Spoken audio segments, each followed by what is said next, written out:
North Carolina is my home, here where the Smokies rise.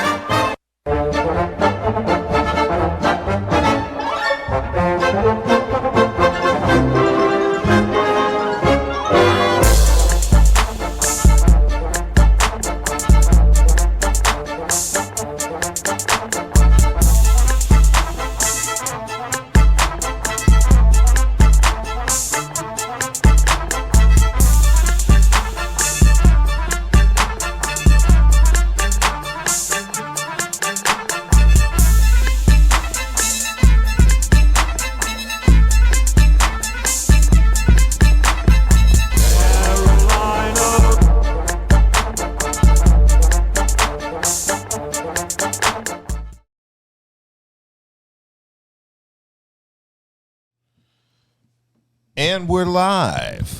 Boop, boop, boop, boop, boop. Back in effect. It is the effing podcast. And it is me, B-Dub. Hassan, a.k.a. Alpha Dog. Woof, woof. And it's just us two in the building. We're going to hold y'all down. I don't believe Buddha is going to be joining us this evening. Branson said he might slide through, but... Kelly Joseph celebrating Mom Duke's birthday. Yes, happy birthday, Mom Dukes. That's right. And many more. Okay, so we're going to start off with our customary shout-outs. We're going to give a shout-out to 8th and Fancy. All right. For all of your adult beverage snacks and needs. Then we're going to give a shout-out to Dank Drinks. Dank Drinks. The dankest of drinks. Then, of course, we're going to give a shout-out to Crimey Dealers. Crimey. Very crimey, very dealerish. And last but definitely not least, shout-out to the local plug. Please eat responsibly. Take a sip of my drink. It's been a very chill week in the city of Raleigh. It's been very calm this week, very smooth. It's been cold, but not brick. Well, actually, it did snow the other day. So it was brick cold. We got a couple snow flurries a couple of days out of this week.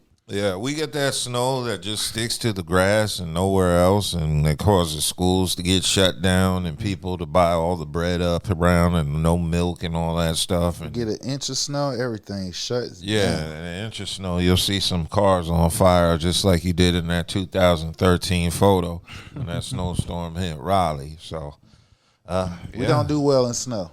Not doing well in snow at all. We're not a very snow-friendly city. Well, Things get shut down. Correct. But, you got to understand, anything pretty much Virginia down, it's like a hit and miss as far as snow. Because you're in the South and, it gets warm pretty fast. So here in North Carolina, the average temperature is about 55 year-round. So exactly. So it gets cold here. It's just that that's January and February. Yeah, and then back in March it starts warming up. This is a place where it's like warm 7 months out the year. So we ain't too hot now, like how Florida and Georgia is. No, we're not Florida or Georgia. That shit is stupid sticky. Yeah. So there's been a lot going on this week. There's been quite a bit in the news popping up. Yeah. I definitely want to get started with your boy in Michigan because it's been one hell of a week. Sharon Moore. Fired. There's been a lot going on with this. I'm sure you've heard the news by now. Your boy from Michigan, he's messing up big time. Your boy Sharon Moore got fired for, I guess, dealing with white women. No. He got fired because Michigan has, like every other company and major university, protect themselves from litigation and stuff like that. They have a zero tolerance for fraternizing, meaning, employees can't be dating each other. So what was reported was he had was having sex with someone that was up under him, which that's a no-no, and you in the power of leadership in corporate America or any, big program, stuff like that, it's a no-no to have relations with your subordinates because they feel like that because of your position, you have the ability to manipulate them to do whatever. So in this case, it was reported that he had sexual relationship with a young lady that was up under him, and she was supposed to been allegedly supposed to been pregnant, and I guess she tried to break it off, and he didn't take no for an answer. He got fired. When Michigan fired him after he left the campus, he took his ass over there to her house. They allegedly reported that he broke in the house, got in a couple of butter knives, saying he'll kill himself and everything. That was crazy. I was just like, that was.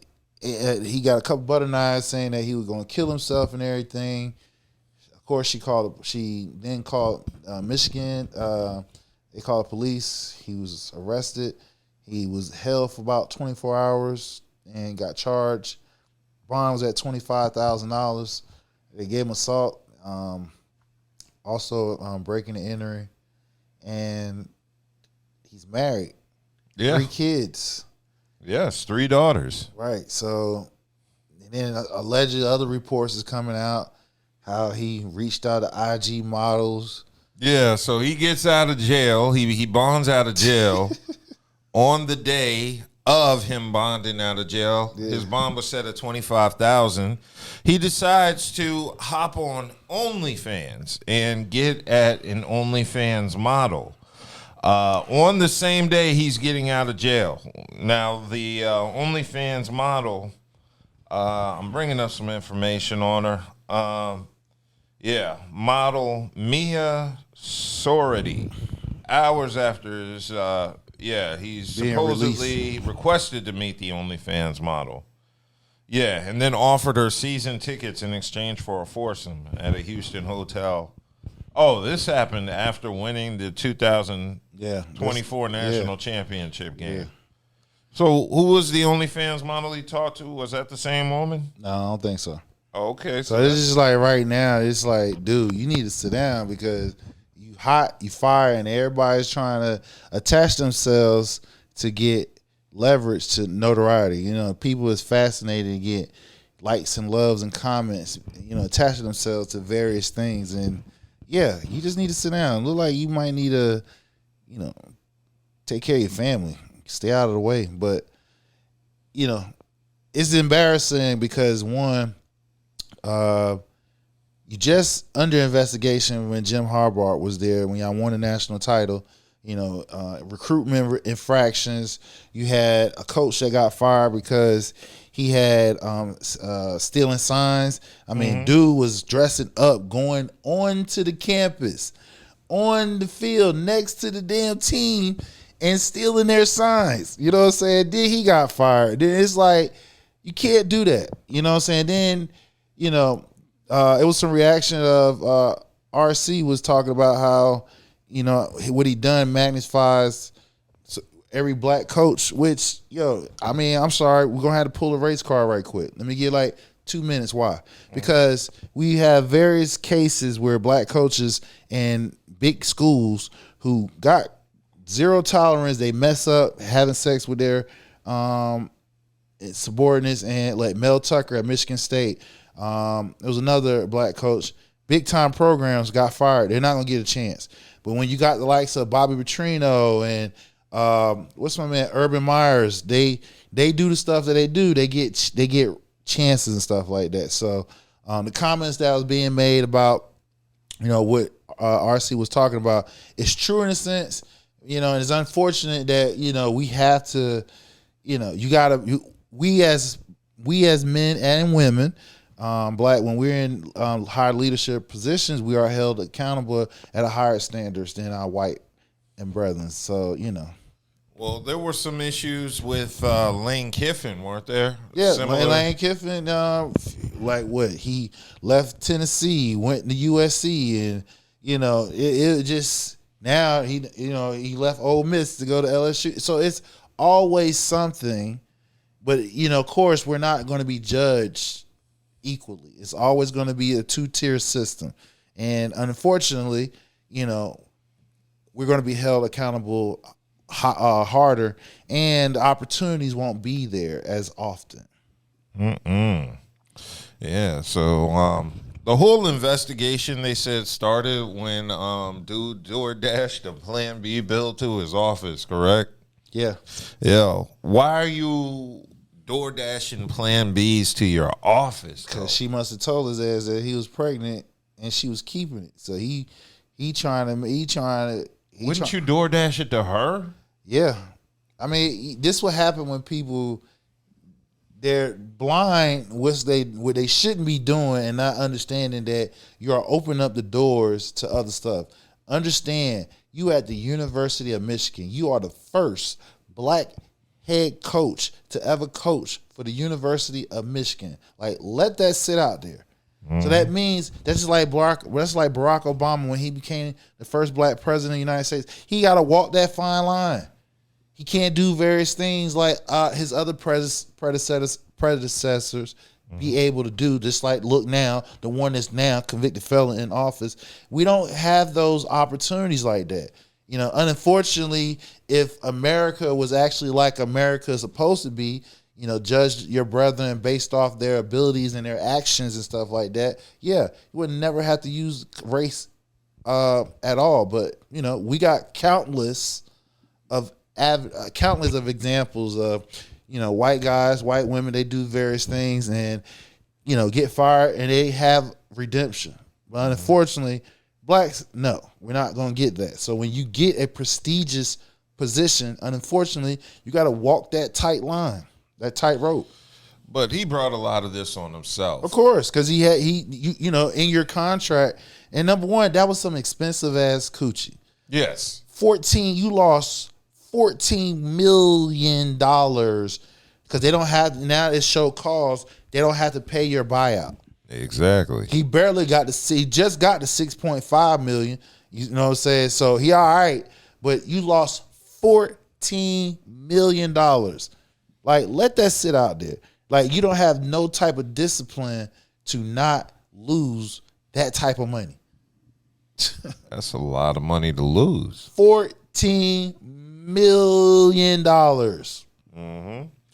So what made this infinitely worse was after the firing, he does a felony breaking and entering. Yeah, he go to the house. Home. He jetted over there. Now, to me, that's the most damaging effect because now you've gone beyond just simple firing. You've brought the law into this, whereas before, prior to that, it would have just been a simple firing, which would have sucked, and I'm sure his career would have taken a major hit, but he could have still got his face back at a smaller school. Or he could have went to NFL. That could be a possibility because the coaches there be fucking hoes. Right. Yeah, but he chose to go the crazy route. So this brother just lost his shit over a somewhat cute white woman. She wasn't worth this. Well, and then also, you know, 3 kids. Oh yeah, married. Yeah. So yeah. you about to bring another child into your family. Because she obviously, she must have told his ass she ain't aborting the child. So she was keeping the baby. That's why he had got the damn Plan B sent to it, which was stupid, sent to it at the damn school. I guess he wanted to make sure, here, take this. He wanted to see her in his face to take it. Yeah. That's what it was. That's why he got it sent to the school. Yeah. So, I mean, hey. Which is dumb. Yeah. Because people like, nigga, you married. Why would you have a Plan B sent to the school? And then on top of that, you know they work together. So obviously they were showing signs of, damn, coach, that's a little bit more than work related right there. Oh yeah. I heard he was they were walking around campus together. Yeah. So yeah, you walking around campus hand in hand with your subordinate that you smashing on the low, it's gonna draw suspicion. So like, nigga, you married with 3 kids. What are you doing? You out here acting like you player. Yeah. Now, I will admit, the OnlyFans model that put him on blast, I would have walked hand in hand with her on campus, even if I had a wife. She bad. $14 million. Oh no, she ain't $14 million. Thank you. Ain't no relationship worth losing $14 million. I don't give a damn if it's $1 million. I don't give a damn if it's $2,000, nigga. You ain't worth losing that goddamn money, and I can attest that. Oh no, I'm in agreement with you. Ain't no relationship worth losing no fucking money or opportunities over. But here's the crazy part, though, is if he went with the OnlyFans model, none of this shit would be happening right now. Right, because number one, she wouldn't probably know who he is unless he said Google him. Yeah. You feel what I'm saying? And then, she gave him some play, he would have been smashing, but she probably done told it. In this day and age, Well, it's fine. See, the issue is she's not his subordinate. right? So he would have still had a job. He would have just been cheating on his wife, and nobody cares about that. Well, I except mean, maybe his there's wife. possibly in your clause that you can still get fired based off your actions outside of the school, because you representing not only your family but the school itself. When they give you millions with the S, you representing them on and off. So that's why they say, working for a company, they say, be careful what you post on your social media feed, because you can get fired behind that shit. You represent your company. Well, they should have a love of the game clause in his contract. Well, he signed a contract, so he knew what the contract was. So the fact that you willing to jeopardize that over some pussy, Yeah, God. I mean, the love and she wanted to quit. She probably wanted to leave his ass alone because he came to her and said, "Look, you got to abort that. You know what I'm saying? You can't have that baby." Yeah. No, so when he said that to her, that's when she like, "Nah, I ain't fucking with you." You know what I'm saying? Then she went to Michigan up head and said, "Look, we doing our thing, blah, blah, blah. I'm pregnant." Dude, he got fired because she went up there and said something. Yeah. And then he went, to her house. Yeah, he like, fuck it, I'm crashing out, nigga. You done cost me $14 million. I'm coming over this bitch. But nigga, you told her, allegedly, to abort the kid, which I got you because you married. But nigga, you fucking her raw. Yeah.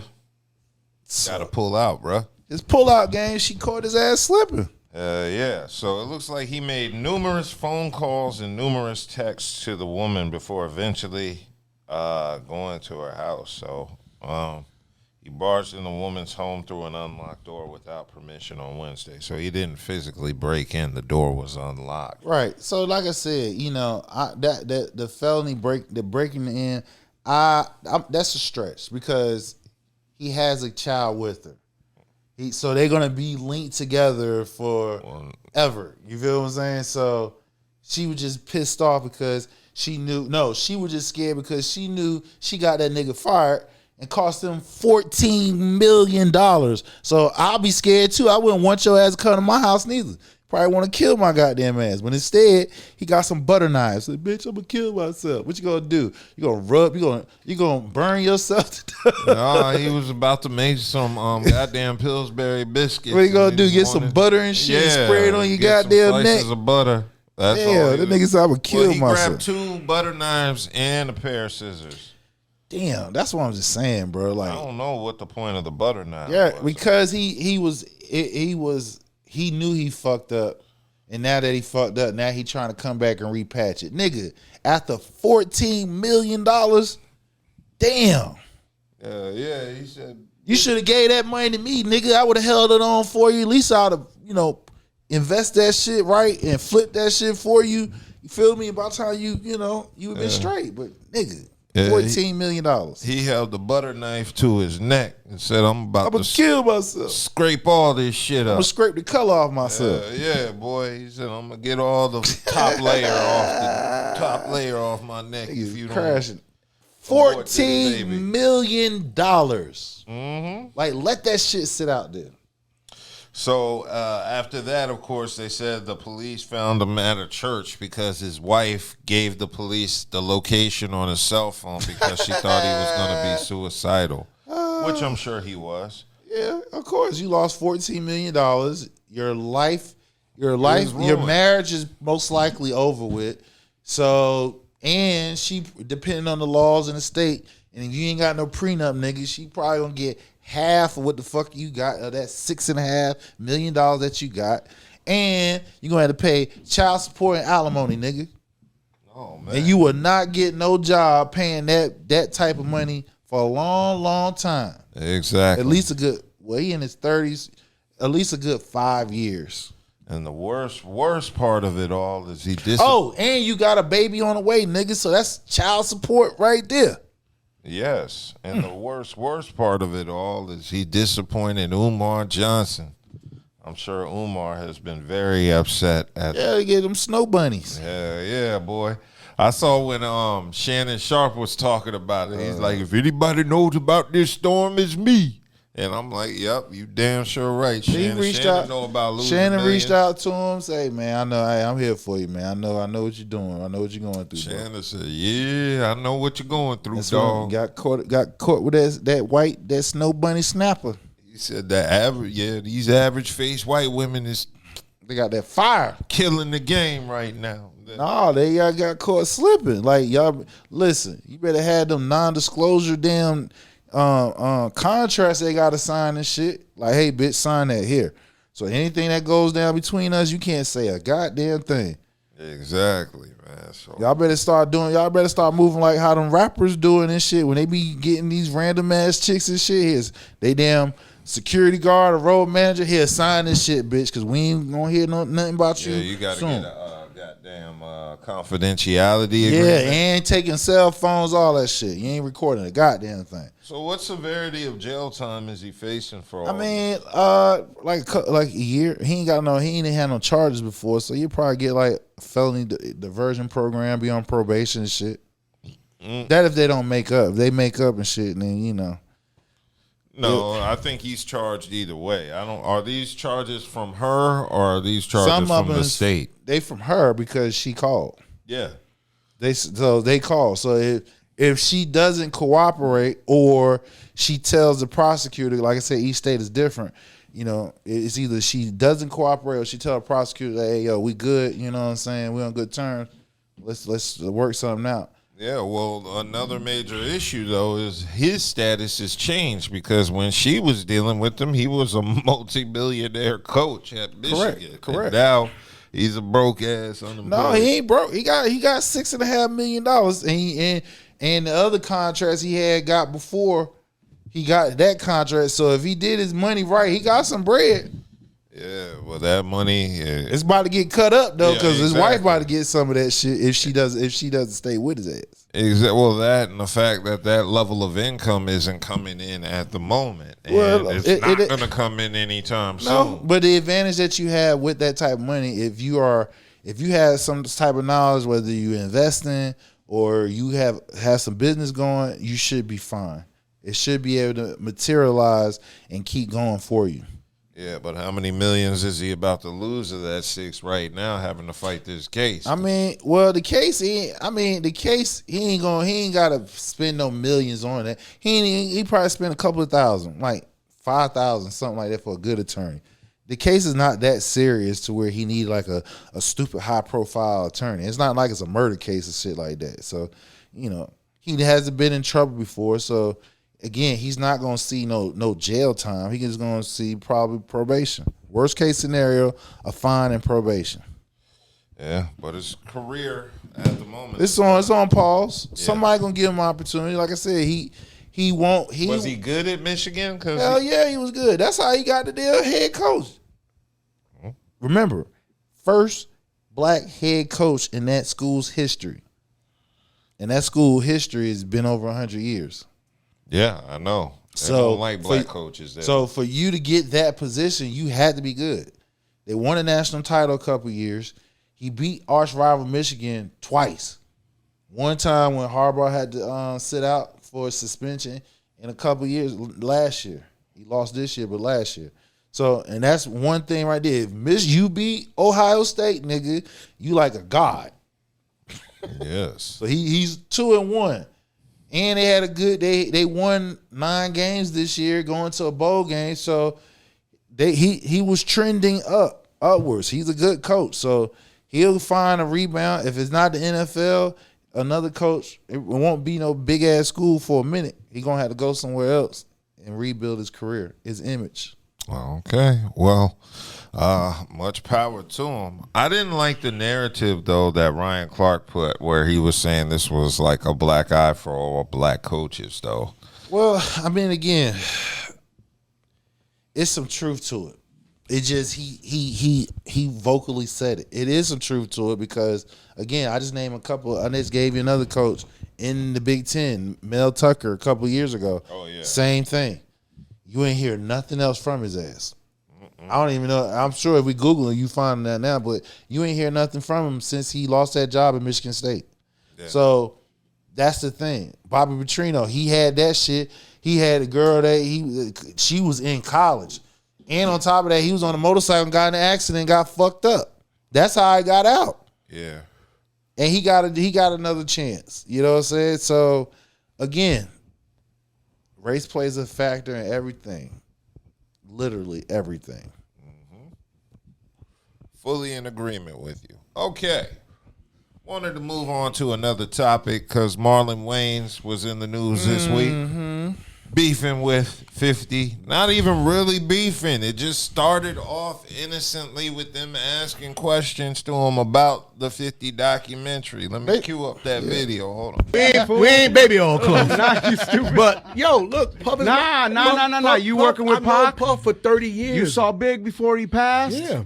Bro, so you're close. And Jack, what were you saying? In the documentary, there was insinuations of, that Diddy possibly had something to do with both Tupac and Biggie. And, Who's telling the story, right? You can skew. People very close to the situation. But you can create any narrative as a producer and as a director and as a storyteller. I can create a narrative. I could be like, you know what? You have. I could create a narrative. Well, we see it all the time on reality shows. Reality shows. Yeah, That's how you're they create. You write a narrative. It doesn't mean it's true. It doesn't mean it's true. I can get interviews. I can do this. I can get footage, and I could make you think this about that person. Nah, for sure, yeah. And that doesn't necessarily mean it's true. So for me, I think, look, 50 and Puff have a long-term beef. It's personal. People are saying 50's wrong for doing it, but 50's right for doing it. It's divided. It's between him and Puff. And before it's between him and Puff, it's between both of them and God. Just the way Puff is down on his luck and 50's kicking a man when he's down. God is going to. If 50 ever luck turn on 50, that you got to be careful what you put out. There's a karma to every action that you do. All right, so I'm going to make it abundantly clear. I'm not here defending Diddy. I am here because I got dragged into this because somebody asked me a question and I had an opinion. Nobody's wrong for giving an opinion about any subject, period. I'm not here defending Diddy. Don't let the narrative fool you or get to you. Once again, somebody's creating narratives. This is my point. So please look at the whole clip that I did and then look what happens with the narrative. And that's what I'm telling you. Y'all people don't be sheep. Use your brain, use your freedom of thought, freedom of speech, and don't ever let nobody bully you. Never. Don't let nobody bully you. You got me? Love. Now back to trolling this troll.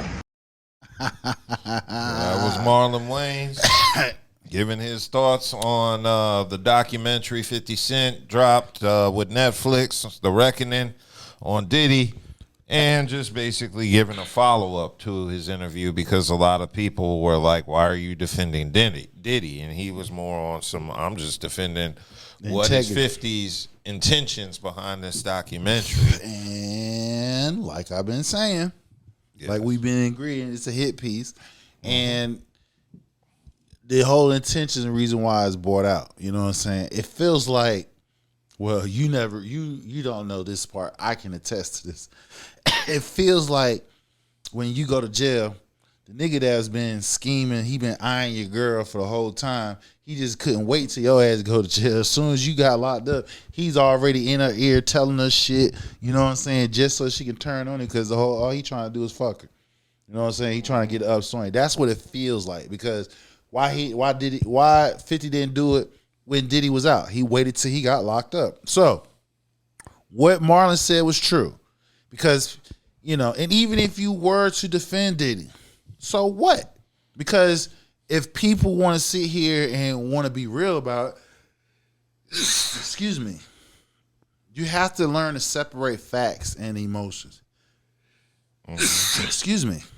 Yes. Why did people get upset? They got upset because the leak tape Feds showed the tape of the assault on Cassie. Okay, that got people riled up, and that's the reason why people is entirely mad with Diddy. Now, anything that comes behind that, they don't care. Free game, get him.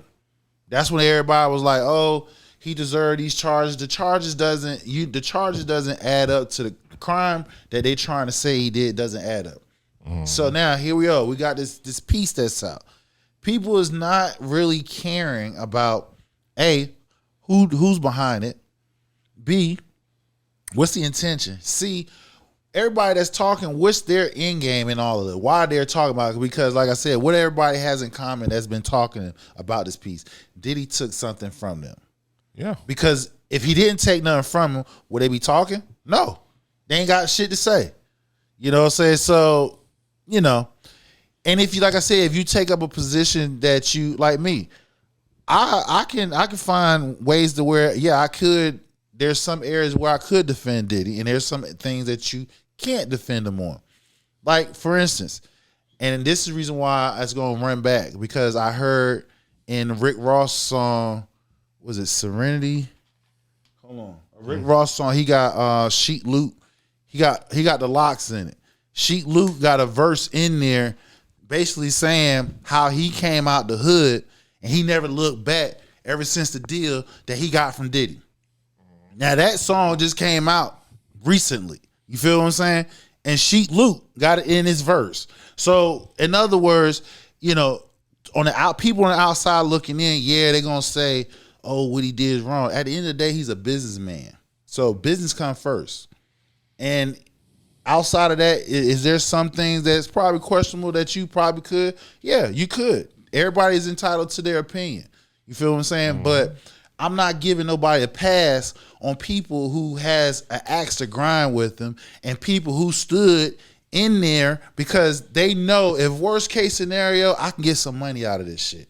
You feel what I'm saying? So there's no victims, and I'm going to say this with my chest out. There's no victims in this Diddy situation. Everybody had an alternative motive, which is some of them was money, and the others is just to embarrass him, because the simple fact is he's always, in your eyes, has an up on you. And like I said, if I'm a billionaire, you a billionaire, even though Diddy been a billionaire longer than 50, but this billionaire, he done slutted out your baby moms that you got to see.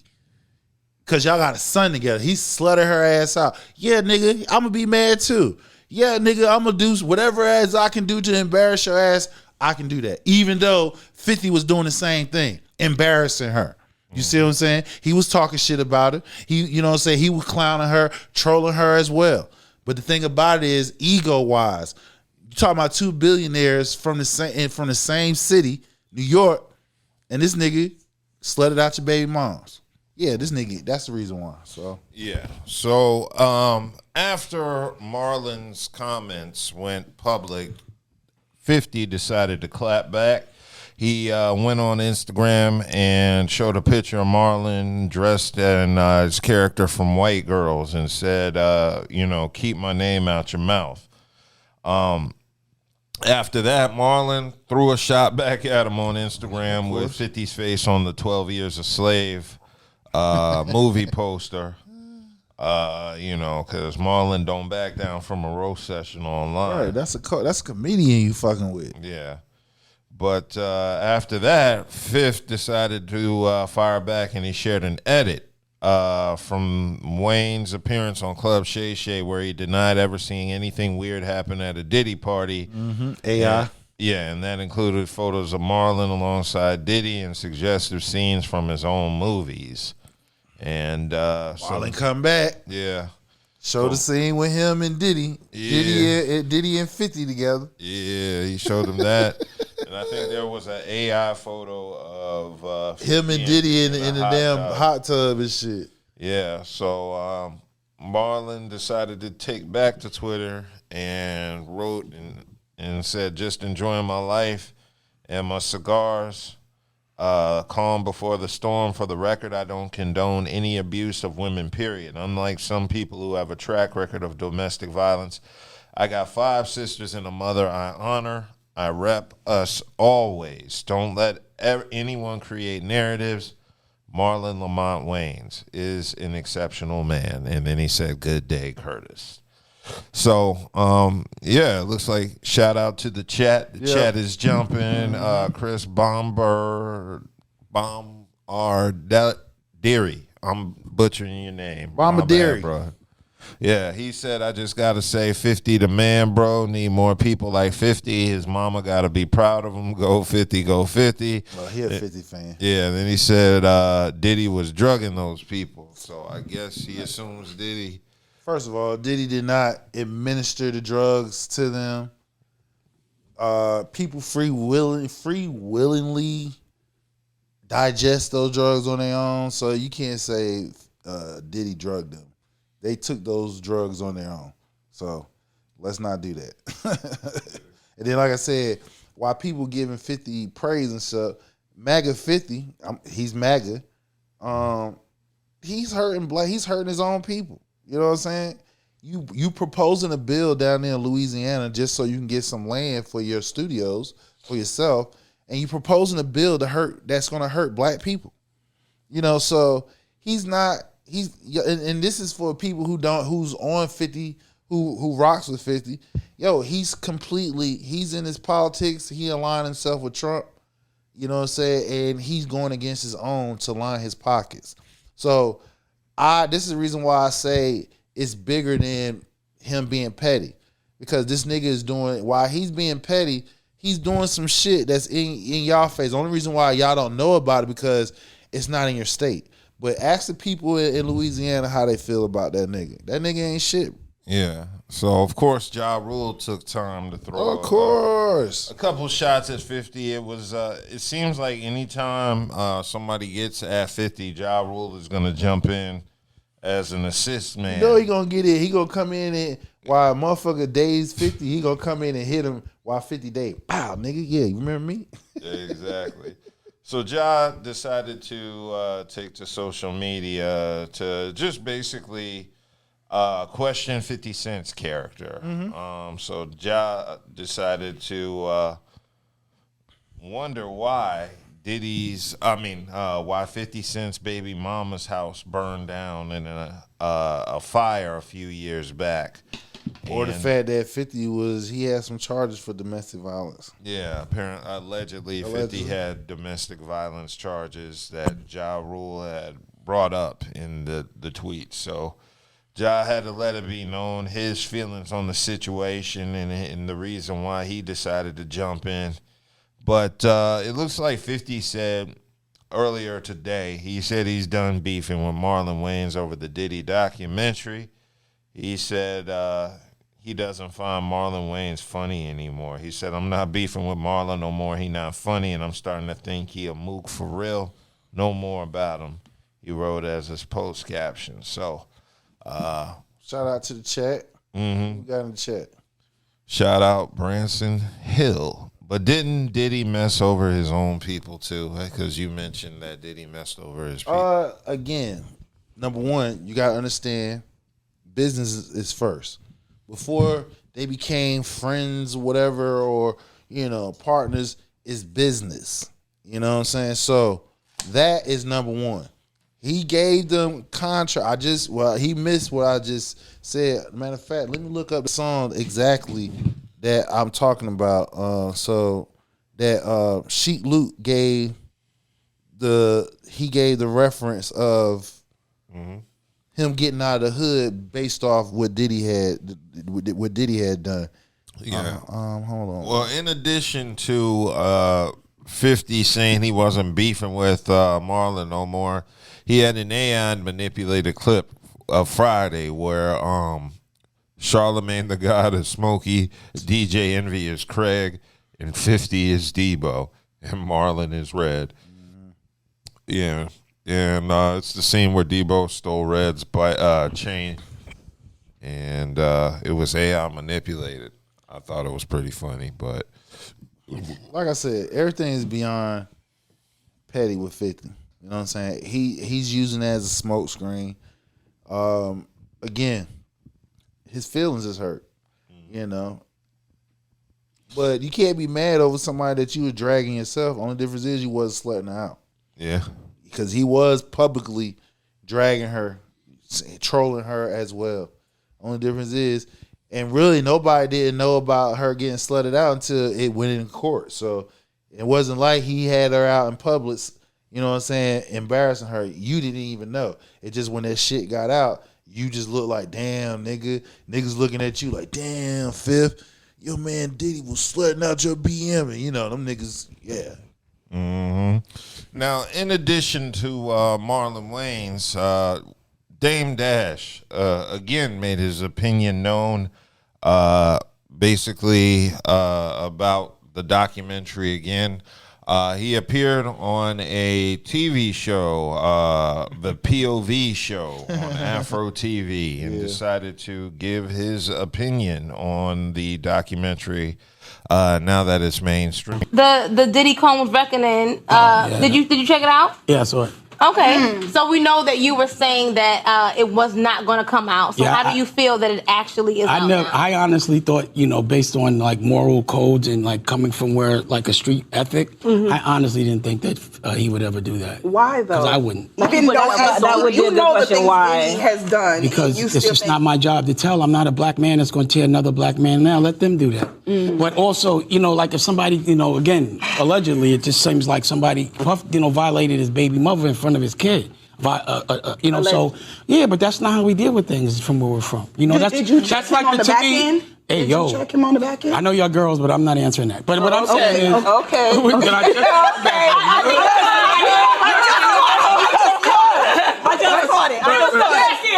I just caught it. I gotta let me answer the question. So again, you may not understand like a moral conduct for a grown ass man from where I'm from and where I thought he was from.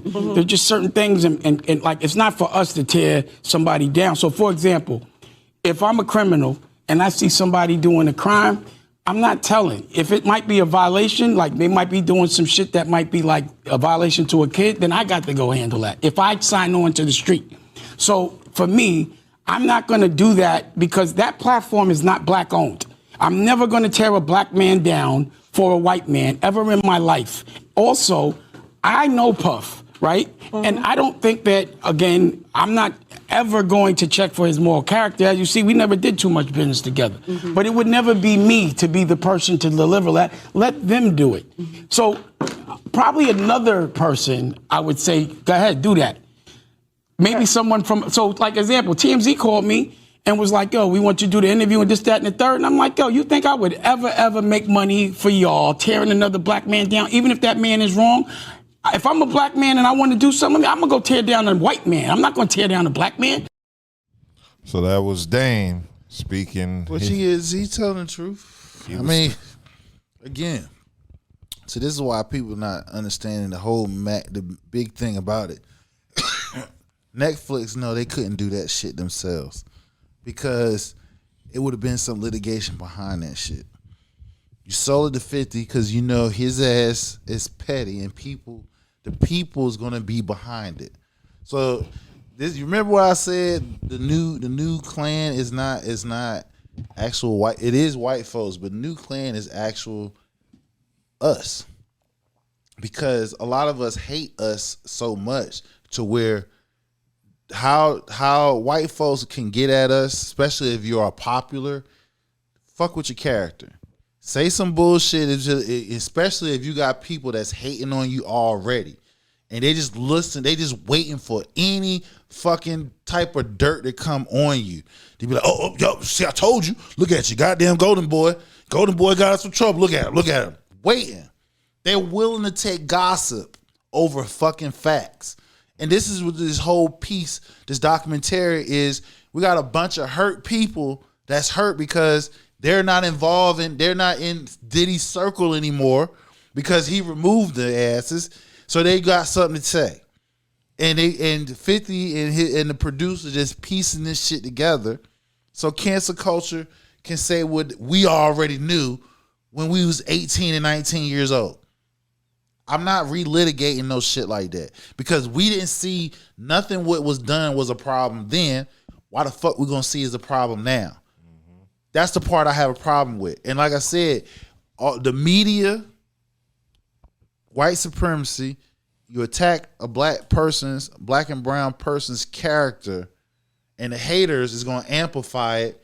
And once the haters amplify what they already felt in their heart, and they able to change people's minds that's on the fence or just ready to cancel them out, now you got the crowd behind you. Now, as a justice system, they can go in and do what the fuck they want to do. Because remember what I said before: if they never released that tape of him kicking Cassie, it would have been hard for them to even bring charges against Diddy, because Diddy was popular. You feel what I'm saying? He was very popular. They know they couldn't get no type of they knew within their hearts they couldn't find a jury that would even think about convicting them. That's why they leaked the fucking tape. Let me give you another example. Bill Cosby.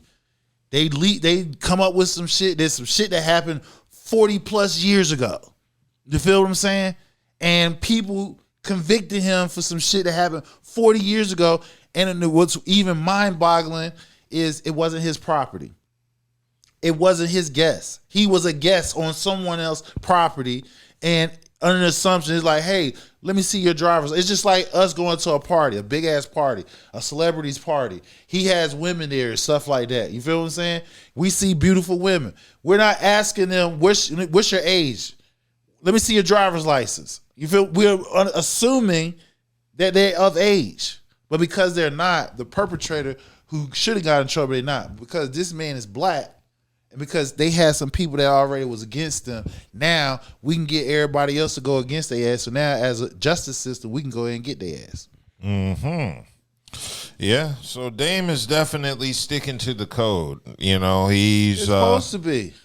Yeah. So Dame was also making some noise as well on this appearance with his thoughts on Aaliyah. But, let me address this comment in here.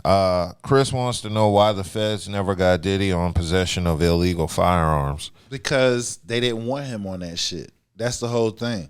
It was just something else to get people talking like, yeah, they got his ass. And I'm sitting here like, yo, when you that high up on the food chain, you got many people that works for you that handles various things for you. A lot of times you're not going to see it or know.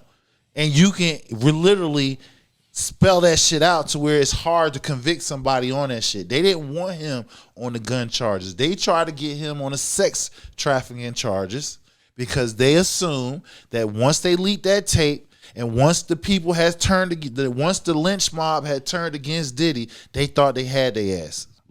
When in actuality, they didn't.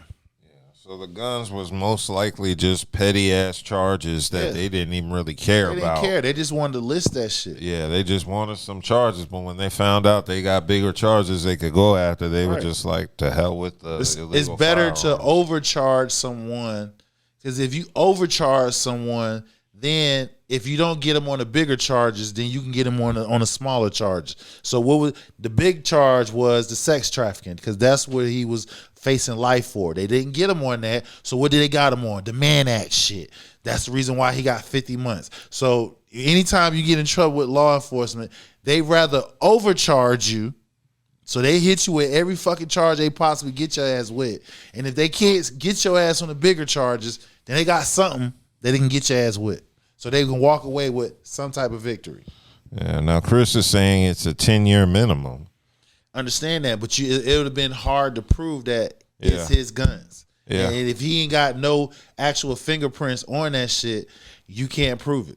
Yeah.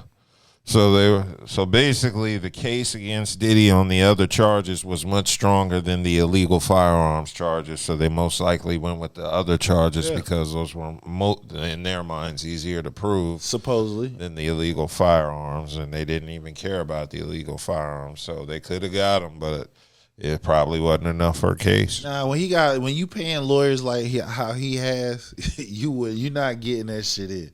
See, that's the difference. So we seeing 3-tier justice system. You have the justice system for rich white people. Mm-hmm. Donald Trump, 33 convicted felon in the White House, and he got other convicted felons in his cabinet and staff. Then you have Diddy, rich, black, which, okay, you still gonna go through the rigorous bullshit, but you're able to afford the best of the best attorneys to where you got, look, he beat the feds pretty much. That's what he did. He beat the feds. And then you got the other third tier justice system that is me and you go through, and it's still, and I can still add another level to that shit, because if you're 100,000 there, meaning combined salary, or somebody got one salary that you making north of 150,000, then you can afford a fairly good attorney. Now, if you are one of the ones that's under 100,000, right? I can say, yeah, you under 100,000, then your affordability for a good attorney is going to be less than, you feel what I'm saying? And it's like almost like a crapshoot. Under 100,000 to working class. Then that means you dealing with a court-appointed attorney, and you might have to plead out, or you might get lucked up and get a court-appointed attorney that can literally beat your case and stuff like that. So yeah, it's like a 4-tier justice system that us Americans face. Yeah. Well, as Chris is saying, possession is 9/10 of the law, so that means they probably couldn't form that 9/10 case. He has a big ass mansion, and then on top of that, he has multiple houses in different states. Mm-hmm. He could be like, somebody else could have brought that shit in. Yeah. How is you going to prove that's his gun? Yeah. The point is, the feds could have made the charges stick if they had a steady case, and they most likely didn't, which is why nothing happened. They put all their eggs in the trafficking charges, in the sex traffic. Once they leaked that video and they saw the wave of the people, how a lot of people turned against Diddy. They thought they had a slam, and they had Cassie on the stand. You feel what I'm saying? Testifying. Mm-hmm. They thought they had a slam dunk case. Yep, and they couldn't do it. They couldn't nail them on all that, so they got them on the bullshit Mann Act.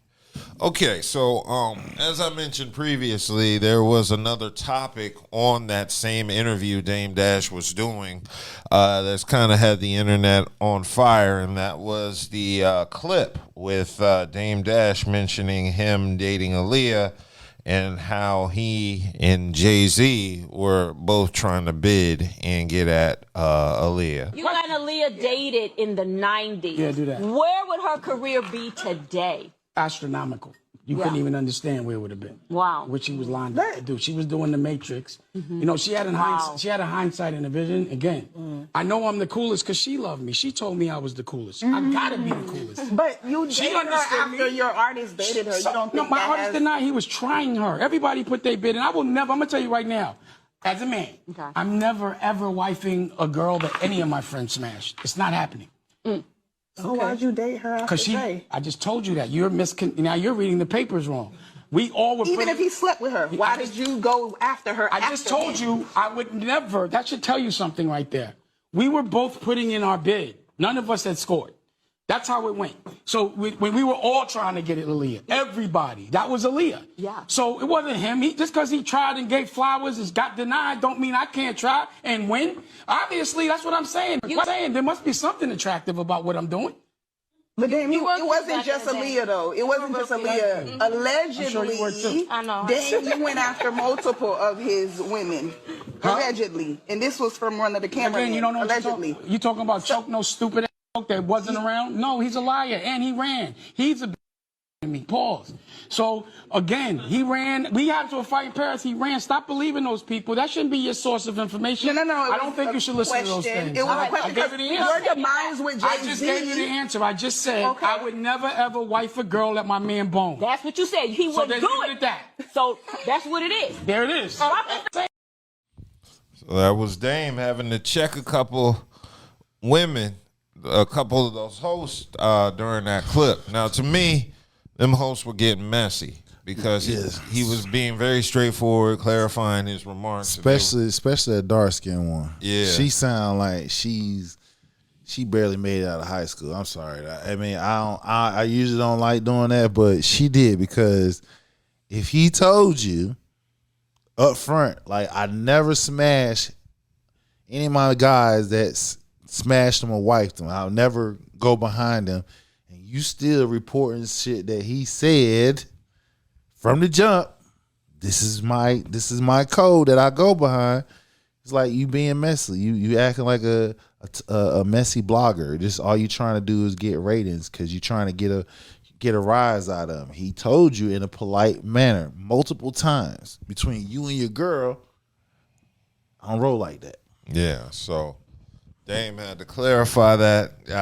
And the internet was a little upset at Dame for using the word bid. I don't get it. Listen, you talking about cancel culture. I know. You know, and a lot of them, because look, I even had this little talk with my daughter because she be like, it's they get caught up with this feminism, you know what I'm saying, and not understanding that, yeah, you're gonna have some men that's, you know, doesn't come off as proper and stuff like that. Just like men can say there's a lot of women that doesn't come off as a woman. You feel what I'm saying? The fact of the matter is these are the things, these are the what? They got a brain fart, excuse me. These are the up and downs of situation that you have to learn to adjust to. So again, when somebody answer a question straightforward and to where it really does, he pretty much anticipate what you was going to say. I mean, there's no need to try to backdoor him and try to answer it as if you're trying to get a rise out of him. Yeah. Well, to that I say, in terms of like people complaining, because the main issue people were saying is, why is he saying the word bid like she was an object? That's our slang. Yeah, I was just gonna say the word he was looking for was courting, and I just think it's just weird. A lot of people don't even know that word, courting. Yeah, but that's what he meant by bid. And yeah, I just exactly. Thought it was weird how people nitpicked at that was our street slang back in the 90s. Yeah. Every decade, Still every decade, every generation has their own slang as kids when you go up. Just like all the ones that's complaining about him saying bid, they got a slang that they go by that's different, which is not proper. It ain't courting her or asking her out. You know what I'm saying? It's fine shit. Right. I can't stand that word. That word irritates me. I don't ever like try to judge the younger folks for their slang. Right. That one really irks me. This is the thing that with these younger generations need to understand. Like, every generation is going to have their niche. That's what makes us different. You feel what I'm saying? But y'all need to cool out. You feel what I'm saying? Because what it proves is if y'all came up in our generation, a lot of y'all would be, I don't even think a lot of them be here. You feel what I'm saying? No, they would have. They soft, super soft. And I can't blame them because who put them in that space? Their parents. And their parents probably the ones that was borderline, or they probably was the bullies in a situation or whatever, and they became totally different. You know what I'm saying? They went from one extreme to the next. Shit like that. They created this space to where now you got, you know, super extreme, sensitive. You talking about bid. That's a street slang, people. Yeah. It's very much a street slang. So I just felt like people were just nitpicking shit just to cancel nitpick. Culture. One thing I've learned nowadays is when people want to be a part of a conversation and they don't have anything to like add positive, they just add something negative. Of course, see who can get the most likes. Well, but it's more so they just want attention from participating, and they feel being negative is the best way to get that attention because they may not have anything positive to add to the situation. So I think that's the case in this situation where Aaliyah's not here. The comment section, half of them got at the host for bringing up Aaliyah, and the other half got at Dame for saying the word bid. Like, come on, like that's stupid as hell. But yeah, I think it's just a case of people wanting to be a part of the conversation, having nothing to say, and just nitpicking. Want to attach that themselves shit. to something. Bid was never a degrading term in any shape or form. No, it wasn't. Yeah. And women didn't take it that way. Can you imagine this generation bitch at everything? Boy, I'm telling you, This generation would not make it in hours at all. Soft They be as mad in the 70s. He called her a foxy mama. Right. That chauvinist. Okay. I wanted to go ahead, move from Dame Dash because Blueface was in the news. No. Blueface is unintentional hilarity to me. So first, Blueface starts off with a tweet and a video dissing his baby moms, saying both of his baby mothers were pretty mid, and he said he needs to go out and impregnate some dimes. So I thought that was funny just to be funny, but I also think that's pretty pathetic if you're the actual man out here impregnating them. I thought Blueface didn't need to say that publicly, but I definitely think there's a lot of dudes out here that may agree with Blueface. Listen, shock value. You know, you got the internet is wild. It's so wild that over there in Australia, they ban social media for kids that's under 16. Yeah. Right. They got a universal ban. If you're under 16, you cannot get a social media. So it's serious. So the fact that he's out, again, his name could be attached to merch, anything. So if you say something shock value and you known for saying shock value, people gonna Google search him. Who is this Blueface character? Or people know who Blueface is. Blueface might make an announcement on his social media platforms. Hey y'all, go over here, check this out, buy this. You feel what I'm saying? Whatever. When you in that stratosphere like that, you can do and pretty much say things shock value to where your contemporaries as well as the people that loves you, even the ones that hate you, they're gonna look you up. And when you are in the algorithm, based off what you're saying, you command money. Yeah. Now, I agree his second baby mom is mid. I think Krishan Rock was fine before she get on physical fights and getting tats before on the face. Drugs and the alcohol when she was an athlete. She was fine. I don't think she was mid at all. I think now she is. Yeah, but she is now. That's a lot of years of drug abuse and drinking and doing the wrong things to yourself. But yeah, I think it's a bad reflection on Blueface to call his baby Baba's bid publicly, but Blueface is in a much, much bigger issue with his mom. Blueface called out his mom for trying to sleep with him. I was a little shocked with that. We all know Blueface has been making headlines for years, but recently something happened that had everyone's jaws on the floor. The rapper literally went on Twitter and told his own mother that she's not his type and that they could never sleep together. Yeah, you heard that right. A grown man had to tell his own mother to back off because she was acting way too invested in his love life. But this isn't just some random outburst. This has been building up for years, and the fans have been peeping the weird energy all along. So what are you saying, Jonathan? I'm saying I need you to be a mother, not a networker, not a baddie, not a squawker, not a motherfucker. I'm not about to let nobody in no club jump on my back over no gate. I'm about to show you the video. You have no reason to lie. Don't call me no liar, Jonathan. Jonathan, let her talk because this gonna be my last time playing with you and your people. Because I don't like how me and her apologize. I don't care, you're a liar. You're a liar. Let me break this down for you from the beginning, because this story is deeper than you think. Carlissa Saffold, Blueface's mother, has always been a character. She met Blueface's father back in the day at a mall where she was working retail management. From what we know, their relationship was complicated from the jump. Carlissa had dreams of being in the spotlight herself. She wanted to be in Hollywood, tried her hand at acting, and was always chasing that fame. She's been open about having 3 kids with different fathers, and the instability of constantly moving and changing relationships created a chaotic environment.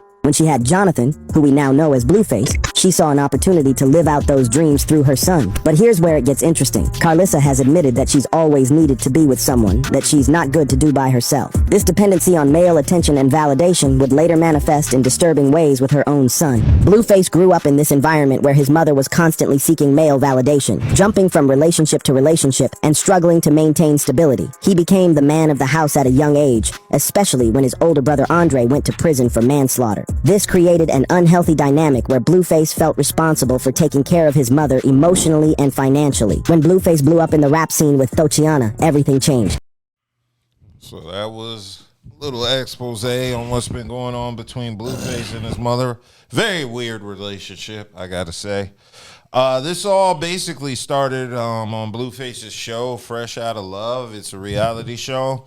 His mom wanted to know who picked all these booger wolves. And you can tell Jonathan, that's Blueface, ain't feeling nobody in that lineup because he over there using his professional white boy voice.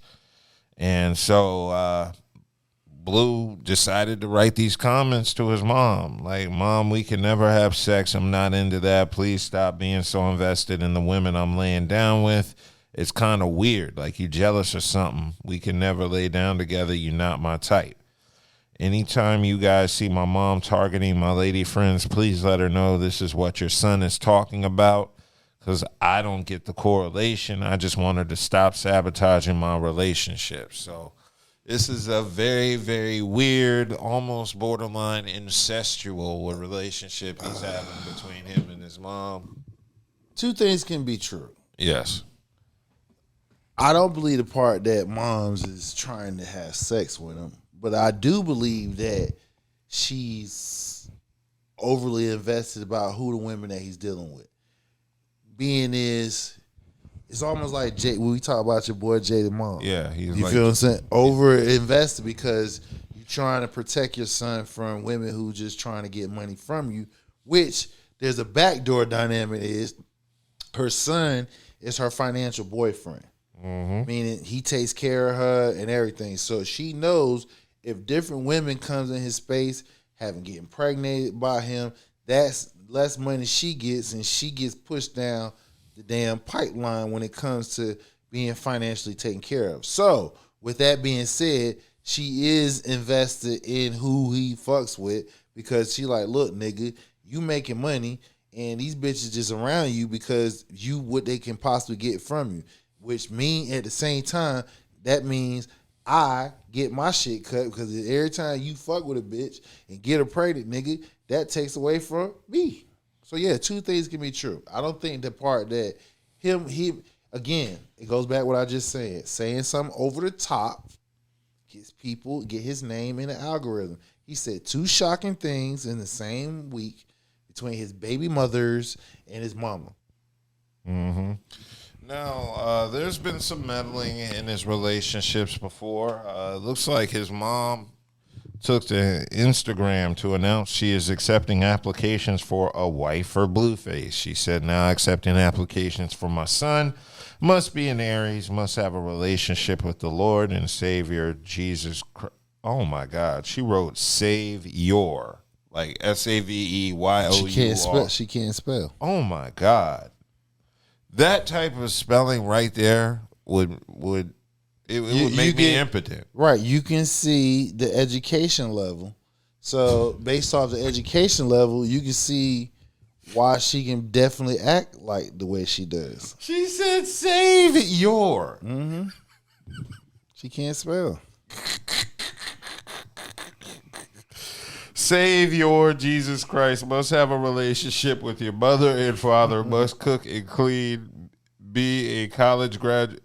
Oh my God. Must cook and clean, be a college graduate. She didn't write and, there's no comma, no. Okay, grammatically, she probably graduated high school. This is really bad. Must not have slept with any other celebrities, preferably no children, and have a career or goal set in mind. Thank you, Mammy. Must be able to win his heart before you suck his snacks. What the? I'm not looking for a blow-up doll. I'm looking for a motherly example for his children. And that's really bad when I have to slow down my reading. You got to decode that shit. I'm like, yo, let me slow down, make sure I read every single word. Oh, God. Shit. Look, you got to slow down because you got to make sure you say what you mean and mean what you say because the words is spelled like how she sounded out. Oh my, yo, Blueface's mama was kind of cute until I read that shit. Now I'm that like, nigga, she is ignorant. She's from the hood, bro. That is ignorant. God, how you write so like that's that? That's why I say two things can be true. She's overly invested. She is. As who he fuck with because You see the education level, so that means what type of good job she gonna get that's gonna make where is she living at? I'm assuming California. Yeah. You got to make north of $100,000, and even $100,000 in California, that's average. That's like 50,000 here. You feel what I'm saying? So with that being said, yeah, he's the breadwinner. So yes, she's going to be overly invested. Who he fucking with, and she gonna that's her financial boyfriend. Yes, indeed, it is. And it damn sure ain't his homeschool teacher. I hope it ain't, boy. No. That boy would have never stood a chance. He did made the Fayetteville State now on the football play football. On a football scholarship. I got you, but he got. I mean, you gotta have. He wasn't there on a reading scholarship. We don't know that. We haven't heard him. I haven't seen him written anything. Savior. Bro, that would make me not want to. She sounded out. I'm sorry. She sounded that shit out. Hey man, so sometimes you get up in age too, and certain words that she's not up in age. She's probably already. She's younger than most likely both of us. Listen, I'm trying to get. I'm trying to give it an adjective here. Some that gets up in age, or some words that you haven't used that you don't use on a regular basis, you might. But that was bad because she literally spelled it out how she sounded out. And the reason why you can't give her an excuse because with technology, you can say, "Hey Google, how you spell savior?" Okay, so she's 53. So she's older. She's our age. I'm 44, so she's 9 years older than me. She's around my age. Yeah, but it's over with. So yeah, that's even worse. That's her financial boyfriend. So that's her financial boyfriend, and I also think she's using Blueface for attention because she knows she's getting on TV. Of course, she's trying to make her own money because as he's fucking with these bitches, she's gonna take an opportunity to do the things that she's doing. Because, like you said, it opens up opportunities for her to make her own line of money. Yes, and speaking of which, I wanted to roll off of that directly into the announcement that Stacey Dash is going to be on OF at 58 years old. I saw the announcement and I was just like, nah, just because it's Stacey Dash, she said a lot of reckless shit about black people over the past decade. She hates black folks. And, but she's still fine. I don't give a damn. Yeah, but she don't like us. She like the white. She like white. Which again, you can like who you like, but that's just like when they say about how some black men that date white women, they degrade black women in doing so. She doing the same thing as if you can date and love whoever the fuck you want. If they make you happy, they make you happy. But don't sit here and talk shit about your own race. Because you look like an ass for doing it, number one, because isn't you the same race that you talking about? Okay, then. If whatever past experience that you had, obviously she had a past experience that she haven't gotten over to where she just paint all black men the same. Like they tell to some men, don't blame all women if you came across a scorn woman. So same thing. Yeah. Okay, I gotta admit though, even though it's Stacey Dash and we're supposed to hate her, I would not pay for her OnlyFans. But if some of those pictures leak online, I'm gonna look at them. I thought I saw someone say that she ain't showing shit. She ain't. Now some of the photos leaked, and that's the number one complaint I've been seeing about her page is that people who have subscribed to her said there's no nudes up there. She's just on there giving you Instagram shit, and she's charging a grip. I was seeing her subscription prices. She wants like $5,000 and shit. Damn. 500. I done seen a request for 70. Damn. Yeah. So you almost 60 years old and you talking about that type of cash. Yeah. She wanted them from the white folks. Yeah, and she might get it. She gonna get it. Now, there's another couple washed up celebrities on OnlyFans. Denise Richards is on OnlyFans. Wow. And she's busting it open. It's all there. You can see what Charlie Sheen ran up in. So yeah. Wait. You talking about the HIV positive Charlie Sheen? Yeah, she ain't got it. I mean, I'm sure that would have been announced. Yeah, but So we think. So we think, but I ain't smashing Denise Richardson. I ain't so I fucking don't care. I wouldn't fucking behind nobody, Charlie Sheen. Oh yeah, I wouldn't. No, yeah.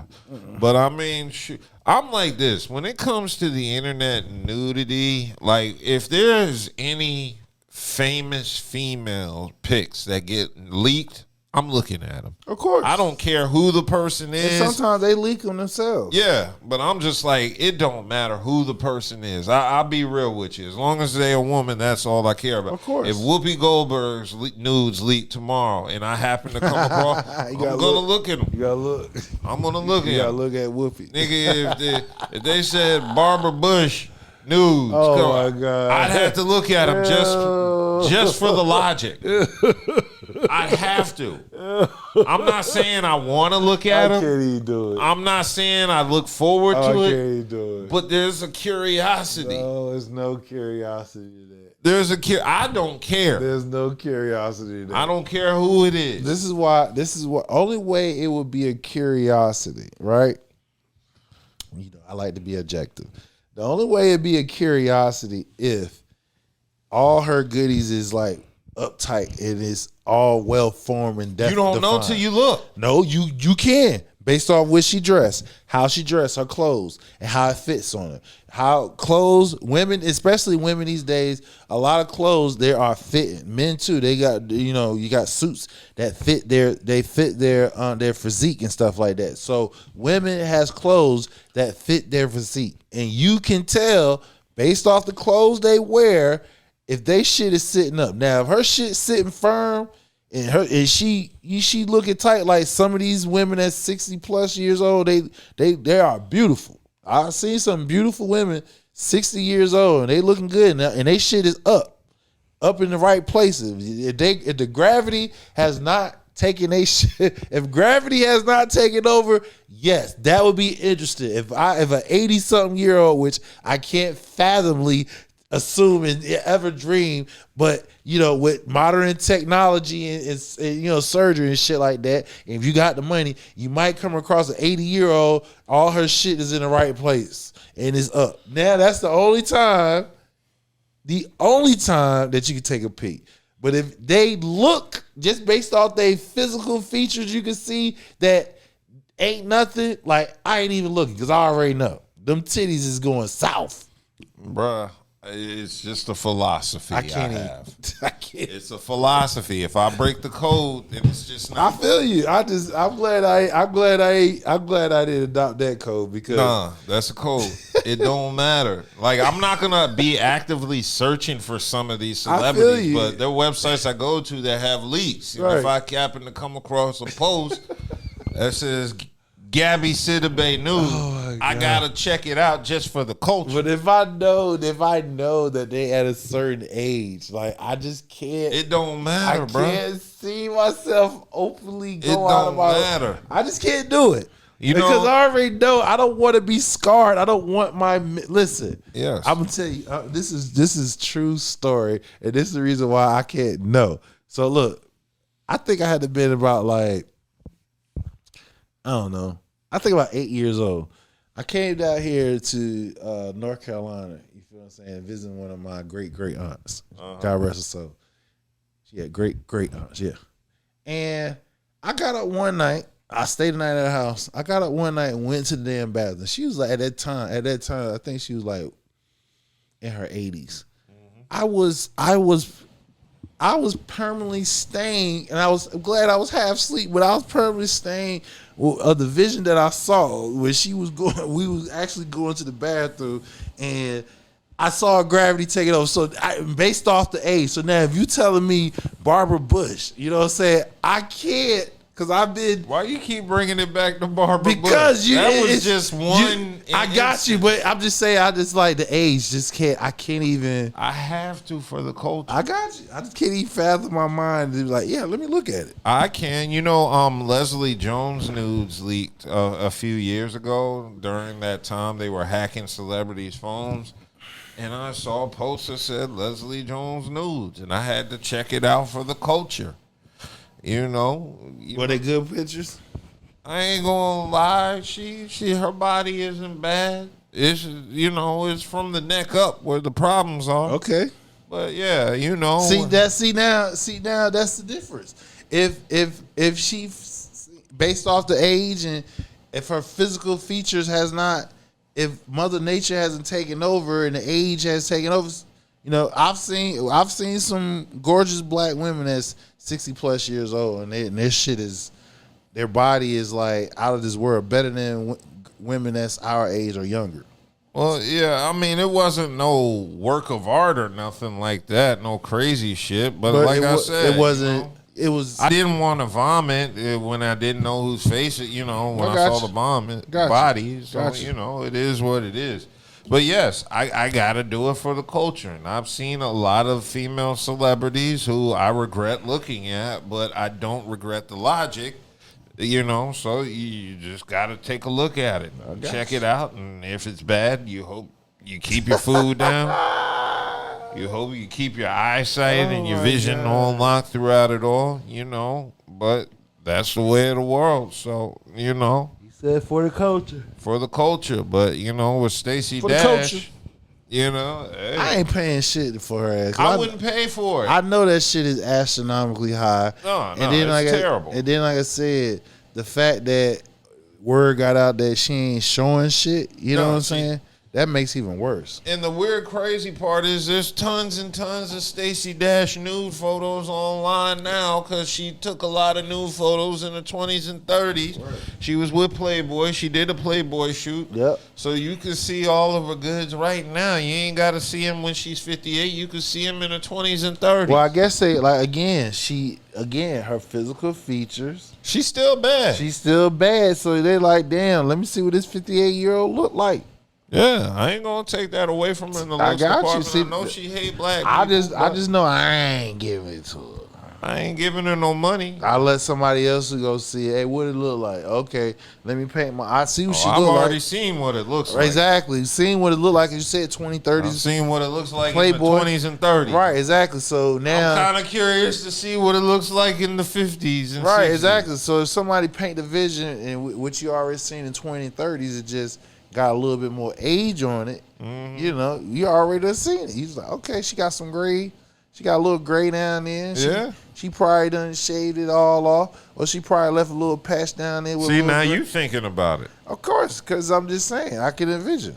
Exactly. But I ain't going to pay for a shit, though. I wouldn't pay for none of this either. Like I said, I see all this shit for free. I'm not, subscribing to anybody's OnlyFans page. No, I need that money. Hell no. But that's why I said, that's why I look at anything. It's not like I'm signing up on Hey, Sharon, I need your bread, man, so I could. I don't need to sign up for any of that. But, they got websites you go to. You see leak photos from certain people's OnlyFans pages, and you come across some new photos. I'll take a look at them. That's just the logic behind things. But in addition to that, there was a report released saying Atlanta ranks the #1 city worldwide for OnlyFans and spending per capita. I believe it. I definitely believe that. So they're saying $525,475.69 is spent per 10,000 people in Atlanta. And that's up from by 1% from last year. Number 2, I guess the second biggest tricking city worldwide is Orlando, Florida. And they're spending $466,430 per 10,000 people. And then third is Milan, Italy. Damn, son. So, this is just giving you an idea. This is, again, it's worldwide. This is international. They kick that bread out. Yeah. And that's the reason why a lot of this simp ass shit that's going down, women, I saw a little question online, conversation online, whereas a woman took a picture and stuck a middle finger up saying like men don't approach them no more in the club. You know what I'm saying? They don't approach them. And the comments I saw, which I firmly agree, like shit, when men do approach you, you give them the stank face, or I'm here dancing with my girls and stuff. So we're listening. We don't engage no more, so we ain't bothering you. You feel what I'm saying? And it seems like a lot, especially a lot of these new age women, they're the self gratification online, where if you can post an average picture and get 500, 1,000 likes and loves and over 500 comments, and then if you post a random Cash App if you got like 5,000 followers, a guarantee 500 to 600 of them motherfuckers gonna send you some money through Cash App. So you done made money without even have to really give up no engagement with the man. You get constant self gratification, how you look and what you're doing, praise without actually dealing with a man. You feel what I'm saying? So where's the need for a man? Where's the need for the interaction for men and women when they're taking that where they can get online with little to no participation? Just post something random. Yeah, yes it is. It's very random. And this kind of leads to another situation because we brought up Atlanta.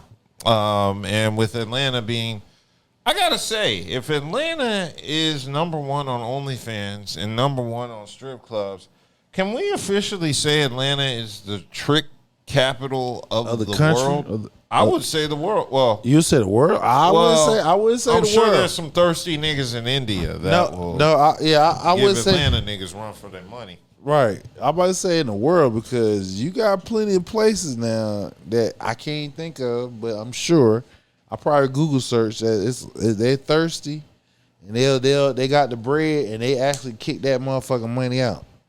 Especially like Saudi Arabia, you know what I'm saying? Yeah. Them brown boys. Okay, I won't go as far as to say the world, but Atlanta is definitely the trick capital of the United States. Yeah, I can go with that. Yeah, and they cultivate tricking at a very young age. 21 Savage was on a interview saying how Atlanta basically grooms children for club culture. At the time I'm in the house, so goddamn. I think Atlanta. This is what I think. This is how I really feel. I feel like Atlanta is really goddamn. What's the word? Atlanta really a. Cause Atlanta really groomed us, bro, since we was kids. The fuck? No, just listen to what I'm saying. Maybe the worst word. What's up, TJ? Maybe wrong word. Atlanta is a grooming ass city. Okay. Atlanta groomed us niggas since we was 10, 11, 12 on club life, bro. Like, nigga, when I was a lamb nigga on my mama, nigga, I was taking out trash for $2 in apartments. Just to goddamn get some chucks and some dickies to go to the cater skate. Yeah. Getting wristband, goddamn, nigga, they used to have pictures with no liquor. You just get a picture of Sprite. So your ass getting groomed for the club. Yeah. From you goddamn in middle school. Yeah. So now when you got down 30, man, nigga, I've been going to the club since I was 11, 12 years old, bro. The club. Bro, super. You get what I'm saying? Yeah, so that was 21 Savage making an appearance on Perspectives podcast, Perspectives with Bank, and explained how he feels Atlanta is grooming children for club culture. And I kind of agree with him. Mm-hmm. I didn't grow up in Atlanta, but there's social media. You see plenty of parents posting children's birthday parties in Atlanta online, and you see they're having these parties in actual clubs, or they're turning areas into clubs. I've seen it. They'll have bottle girls. They'll set up the whole children's party to look just like a nightclub and a club life. So once 21 Savage said that, I kind of saw a connection to what he was saying just off my previous experiences of what I've seen on social media.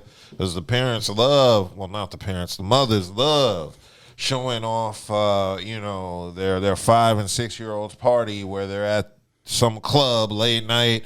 They'll have rent out limousines and have the children in limousines pulling up to some club, and the kids want to just kick it and, watch SpongeBob or something, but they got to be grown.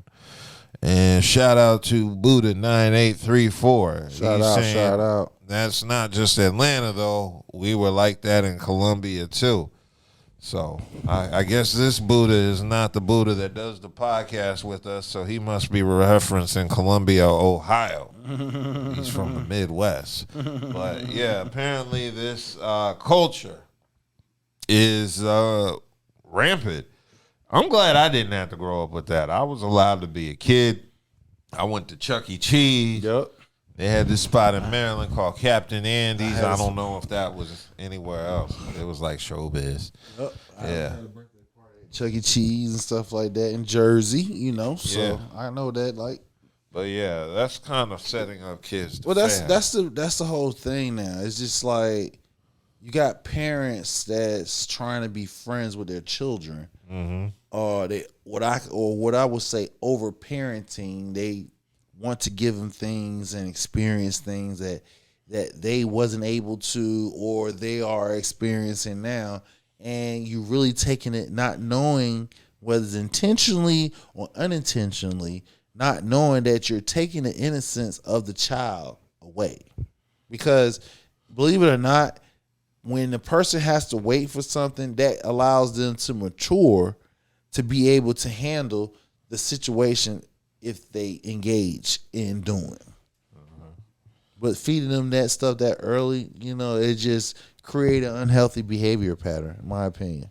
No, I'm in agreement with you, and it's Atlanta, so you know you got to raise a new generation of tricks, and you got to condition them. Even though we just gave an example of Blueface and his mom, that's another version. Oh yeah, don't get it twisted. There is tons of Blueface and his mom relationships going on in Atlanta right now as we speak, and they cultivating those kids into being tricks. That's what's going on. There's just a lot of tricking going on in the A, and at this point, it's generational. Exactly. God, that must suck, man. This what happened when you let high class society events or lifestyle drop down, engage into regular people. Because there's levels to this shit. You know what I'm saying? When you able to do certain things because you have the means, the money, the resources to do all those things. A lot of people be doing stuff and they don't even have the resources to do it, and they be financially strapped by trying to overdoing it. Let a kid be a kid. Give them a simple birthday. A kid is happy with just having a cake and ice cream and some friends or family, and y'all singing happy birthday, and the fact that the parents there and everything, they're happy with that. Christmas time, you ain't gotta go broke. The kids happy if they got multiple gifts. You can sit here, if you can take like $200 and take $100 and go like to Five Below and go in there and spend like $50 and get like damn near 100 different types of toys and stuff, and then you get a one big expensive gift. And the more gifts they able to the more gifts that a child's able to open, they are happy with that experience, and their parents there, you know, engaging with that experience with them. You take the joy out of it because you overdoing it. Stop deflecting your experience on them. Yes, it's your experience supposed to be a reminder and supposed to be a stabilizer for you to maintain and keep your sense of urgency to where it's at, to where you can properly lead and cultivate a healthy situation in your family. So when your kids get out here and they become adults, they don't have this false sense of outlook on what life's supposed to be. I'm in agreement with you. Yeah, so I personally think a lot of this is due to the internet. I think social media has broken down the walls, because I definitely remember visiting Atlanta in the 90s and early 2000s, and it was a completely different city than what it is now. And I do think a part of it is because the internet is breaking down the walls in society, because in Atlanta you had different sections of the city that people could go to. Like you had the strippers over there, you had the college students over here, you had the regular people over there, and everybody stayed in their own corner. And now with the social media, you got everybody fucking with everybody.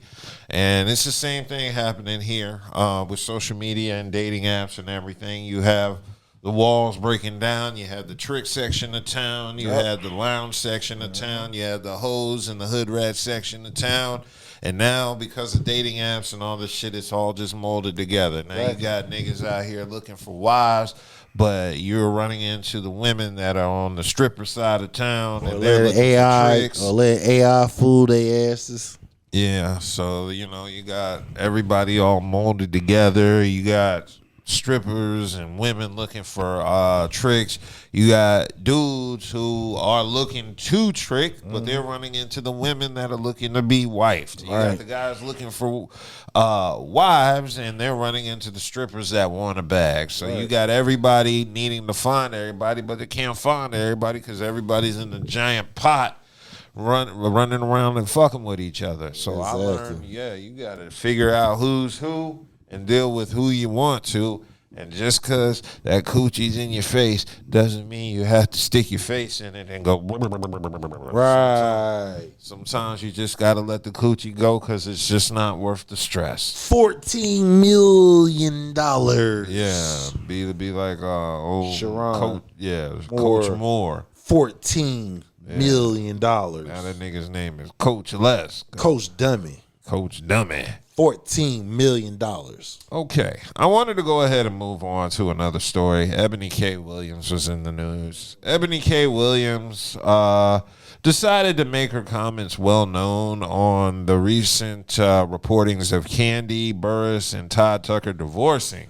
So she decided to take to a podcast. What is the name of that podcast? I don't know, but we'll edit it in when I do it.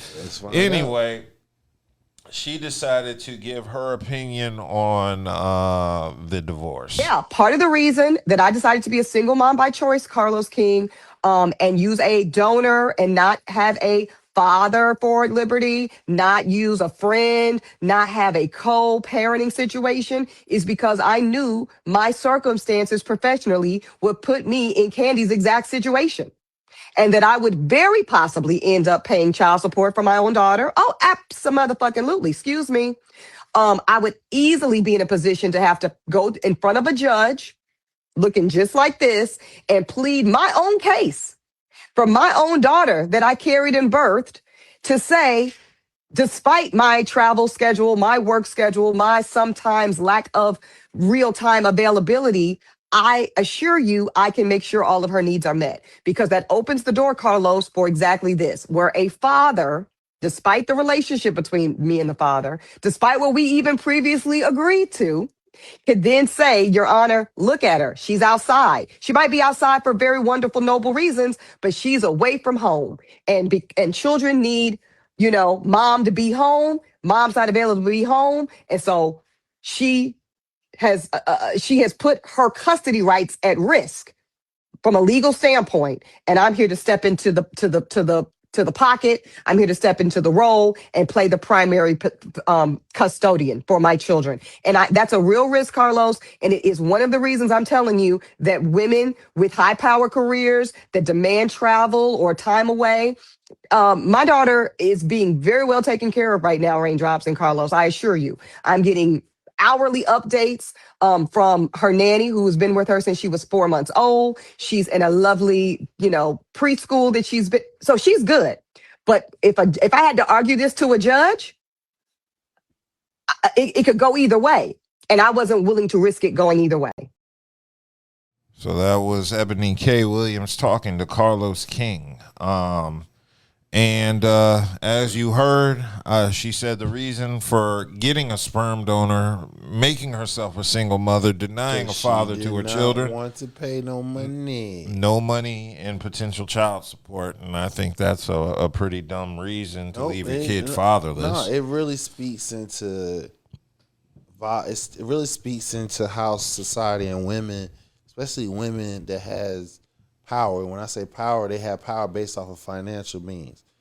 The fact of the matter is, and this is the difference between black women and non-black women. And this is the reason why a lot of black women isn't married. Because the fact of the matter is, if they got their own, if they're made it, they're not looking. They're not looking at a man's finances, his well-being, as if it's an asset. They look at it as an option. And because of that, they was like, well, I got my own. I don't need yours.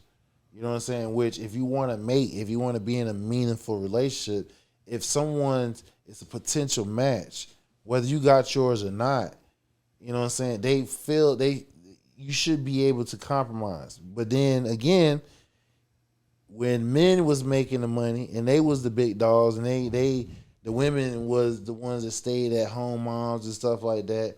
When they came to the divorce, they got half. They got alimony paid, child support, et cetera, et cetera. Now you got a lot of women that's in the men's position, financially strapped, and they don't want to do that. So they just learning from our mistakes, and they're making sure that they're not in a position. So they intentionally look at Cardi B. Intentionally look at Rihanna. Intentionally be single mothers, even though ASAP is there, but they intentionally don't want to get married and they don't want to get married and have children, because if they the top breadwinner, they know if they get a divorce, they're going to pay him money. Mm-hmm.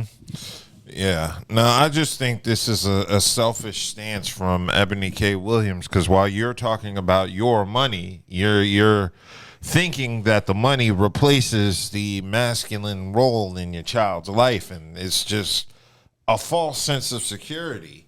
And you're only doing this because of a worst case scenario situation where you're scared of having to pay a man money for child support. So now your daughter has to grow up without a father because of a situation that might not even happen. Right. And I just think that was extremely selfish. It could be somebody that has money. Yeah. It's just the fact she has more money than him. Yeah, exactly. That's what it comes down to. But I also think Ebony K. Williams kind of understood a man with money doesn't really want to deal with her, because she had that white man with money who he decided to dip on her ass during the COVID. It's a lot, but if you really look at it though, it's a lot of women that agrees with her. It's a woman going viral now on World Hip Hop when they said don't date a woman in her mid or the late 30s and she has no kid. So she was 38 years old. She got up, she started dancing and twerking and stuff, and her little Shih Tzu dog is running around and stuff like that. Yeah, I know what you're talking about, but I definitely don't agree with Ebony K. Williams in this situation, and I don't really like how she put it out there that. No, she's speaking with everybody. What a lot of women is actually doing. And a lot of women are wrong. You can't deny that. But the part that really gets me is that women have been fighting for equality in these careers and salaries for over 100 years now. Because feminism and all this movement started in the early 1900s. And in my mind, I was thinking, these are the laws that were created to benefit y'all. Mm-hmm. Now men are starting to benefit from what, in the past decade? Yep. And I just then start thinking to myself, y'all didn't think about this in the 70s and 80s and 90s when y'all were pushing the feminist agenda, how eventually there might be a time when y'all make more money than men, and men might be subject to some of the laws that benefited y'all. Y'all didn't think about that. And think about how child support would affect y'all when other women were receiving it in the 90s and 2000s. You never thought that this would affect you in the negative way. You just thought it was going to be some positive shit for women for however long this system lasts. That's the part that got me. It seems like none of these feminists ever planned for their success. Of course. That shit threw me off. I'm like, y'all are fighting for success and you get it without thinking of the cons that come with your success. The cons that come with women making lots of money is some of it's going to pay men. You got to pay to play. Yeah, every man. What's the old saying? When it's men, they used to say it's cheaper to keep her. Now, it's cheaper to keep him. To keep him. Yeah. But yeah, I definitely think Ebony K. Williams is out of line. And speaking of out of line, there was that interaction that went on with the CEO of Uncle Nearest, Fawn Williams. She was out doing a promotion, I guess, for her brand. And while at a liquor store, she ran into apparently an old classmate from elementary school and played the hell out that dude. Hello, how are you? We're just in the same class as 6th, 7th, 8th grade. Washington. So I'm supposed to remember you. Okay, can I tell y'all that this man just said, "Do you remember me?" From 6th and 7th grade. Make it make sense to me. He said we were in the same class in the 6th, 7th, and 8th grade. Me, you, Naeem, and Sharice. Okay. That part. He's being serious. Yes, though. he Are you is. being serious? I do not. I'm sorry. No, Which one? I don't remember the 6th, the 7th, or the 8th grade. We were in the same class. Okay. Me, you, and Well, Naeem. it's nice to meet you. Yo, Yo. Hello. Okay. All right. So that was Fawn Williams, CEO of Uncle Nearest Liquor Brand. And In fairness, I seen the whole clip. yes. And she was trying to hurry up and get in because I guess she was at a speaking event and everything. And on the time, and everybody as she inching towards the door, everybody want to have a picture. They want to say something to her. So she's trying to be polite and give the crowd, the supporters, what they want. You feel what I'm saying? And the gentleman that approached her and asked her that question, it caught her off guard. You know what I'm saying? And even after they caught her off guard, she still was polite.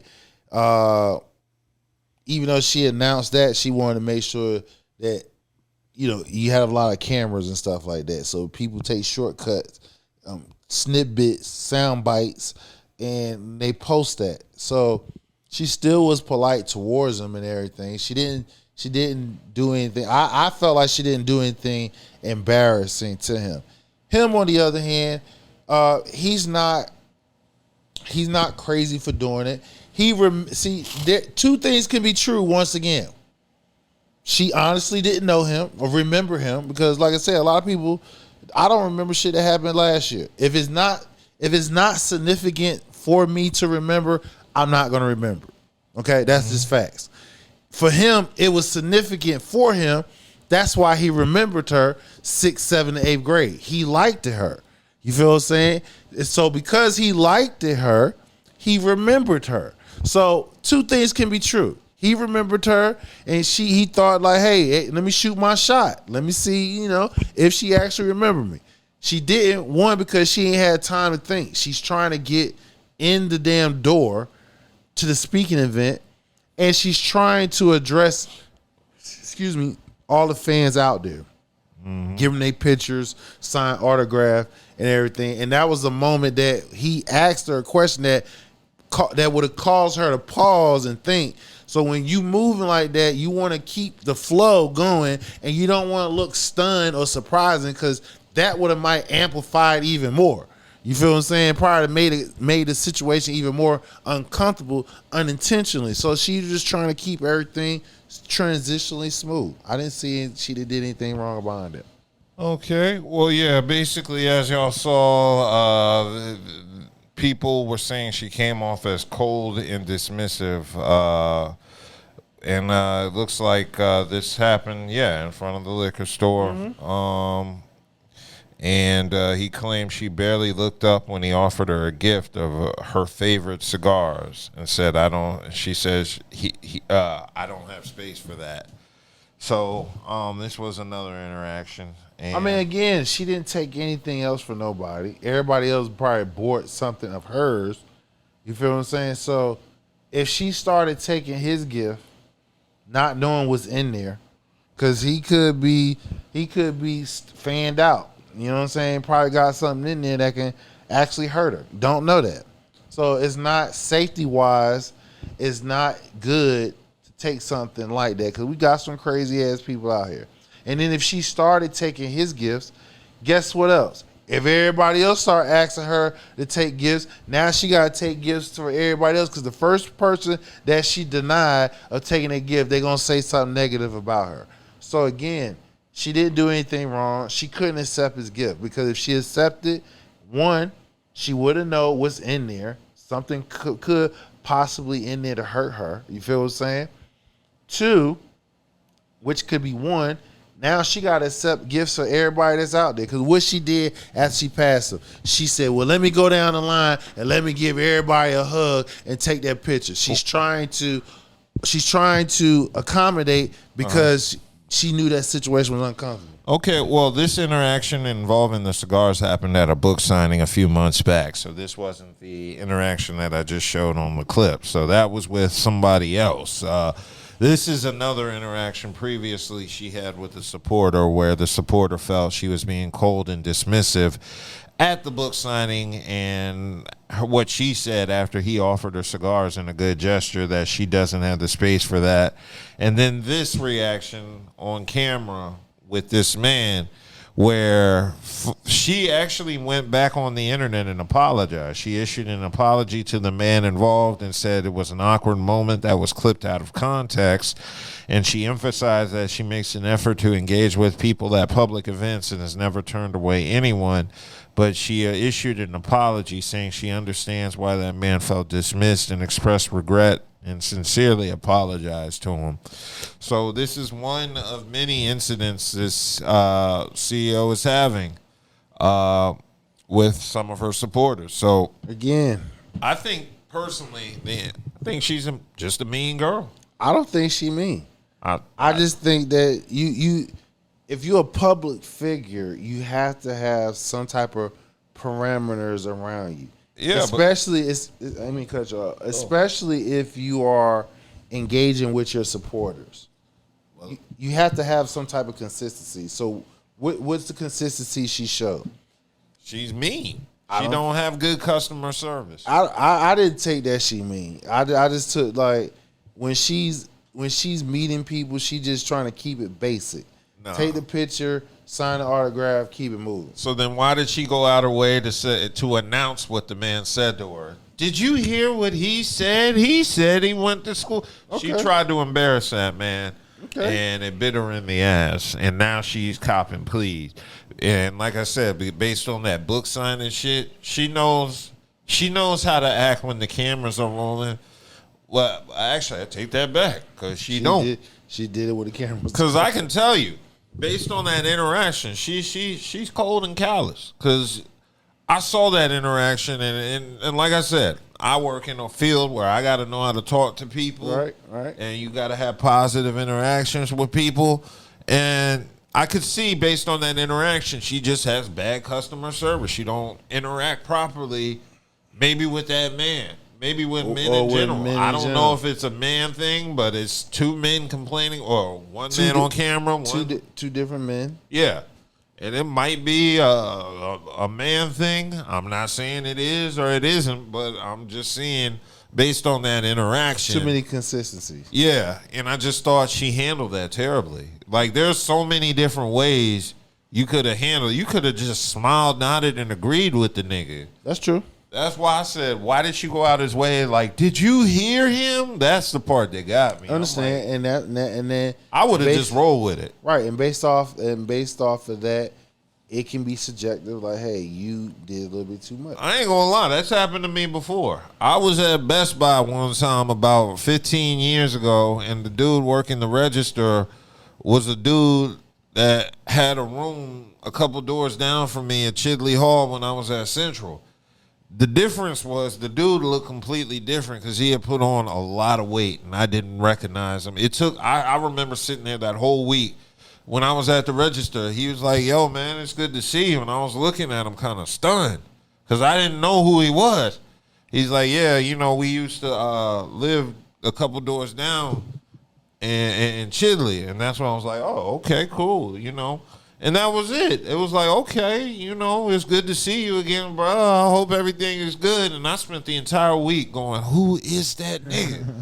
And it took me a whole week, and I just couldn't stop thinking about it. And finally, I remembered him, and the reason he was different is because he had put on massive weight. When he was in the dorms with me, dude was cut.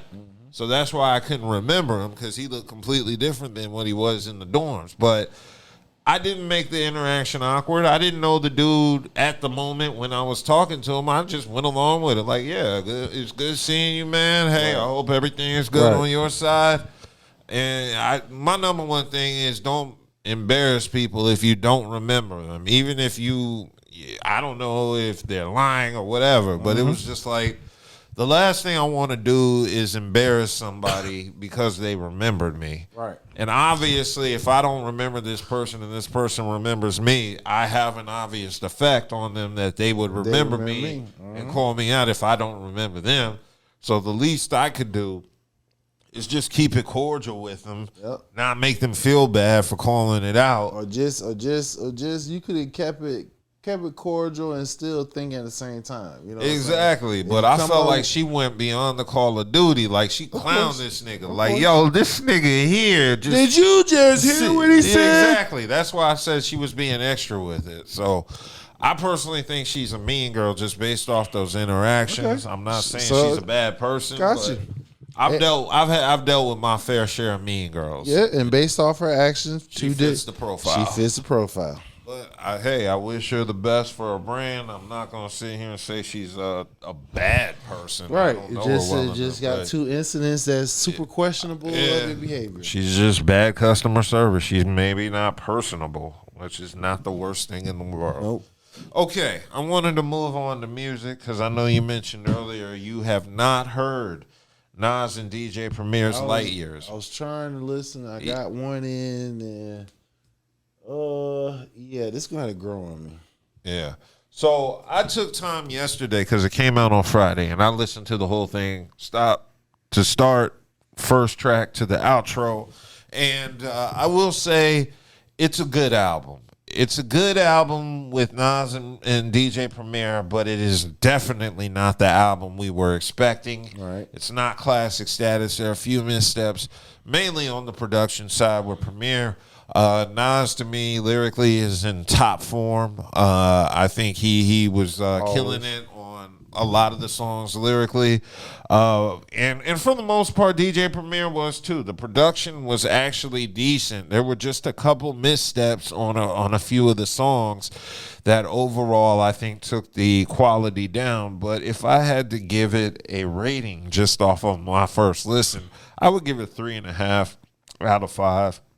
It was a palatable listen, but I definitely think I said this multiple times today in different people's comment sections who commented on the album. If this album dropped 30 years ago, instant classic, no doubt about it. You catch 1995 Nas, 95 Primo coming fresh off of Group Home's Living Proof album where he was in his prime production. Nas, I think that was It Was Written Nas. You put them together, that's a classic album right there. But what we got, but what we got, I'm not gonna say it was bad because it's not a bad album. But like I said, that's one of the ones that you got to hear it a couple of times, or you hear a couple of DJ mix it in their mix, and it'll grab your attention. Yeah. You know, I'll give a shout out to my top 5, which was like New York State of Mind Part 3. I definitely like Sons, Young Kings. I like the shout out he gave to the ladies of hip hop. I definitely like Nasty Esco Nasir, where he was rapping about the 3 different sides of him, where he was rapping about being Nasty Nas Escobar from the It Was Written era. And you had pause right there, 98, baby. Yeah. And then you had the joint called Madman, which is, to me, one of my favorite tracks of the album. So it got some bangers, and it got a couple tracks that will make it into my rotation. But like I said, I got to judge it overall as an album. There were some slight missteps in the album that I very much disagreed with. One of them being It's Time. I did not like DJ Premier flipping the Steve Miller Band's Fly Like an Eagle. Yeah. Do. First of all, I expect a little bit more deeper crate digging for Premier, but I just didn't like Premier's flip on that song. But it's not like the worst shit ever or anything. You know that's the reason why a lot of the OGs coming out with albums, because the YNs they don't do enough sampling. they're so fixated on creating new sound, not understanding that if you can create new sound off of old sound or older recorded sound, and I listen between Shade 45 and Rock the Bells, and they have segment where they do a lot of sampling. They take a lot of our songs that we know about and they sample, and you get to hear where they got the song from and how they created, whether they speed it up, slow it down, add something to it. And that's the reason why a lot of these YNs not making good music, because they don't do enough sampling. They're so, like I said, they want to make a sound that of their own. Only 1% will actually come out with a whole new sound. But a lot of it, and even if you do come out with a whole new sound, sampling has always been part of hip hop. The reason why you always have historical classics. Like I can go back. I can go somebody that's 18 years old, right? I can pull up all the music that I was listening to when I was 18, and it goes just as hard, if not harder, than the ones that's 18 years old right now. Yeah, I'm in full agreement with you in that regards. But with Nas and DJ Premier's album, I'm going to say this is kind of a symptom of waiting people, or of making people wait. As I said, people would have accepted this caliber of album from Nas and Premier if it dropped in the early 2000s or late 90s. It's when you keep people waiting for 30 years for this album that you've kind of been flirting with for over 3 decades. Yeah. Expectations. People are expecting a classic. Well, so is it fair to say too that a lot of that is unambiguous what is the word? Unexpectations? You know what I'm saying? Higher than they supposed to? Yes, but I also think the artists are responsible for this because, like I said, when you're taking, like Dr. Dre with Detox, when you're taking a decade, 2 decades to drop an album, you goddamn right we expecting it to be worth waiting for that long. Correct. And if it doesn't live up to the hype, which a majority just aren't, because this is an expectation we put on and not the artist, yeah, we're going to feel let down. That's why I say it's better for artists to just drop projects. We'll accept a mediocre project if we had to wait on it a couple years versus a couple decades.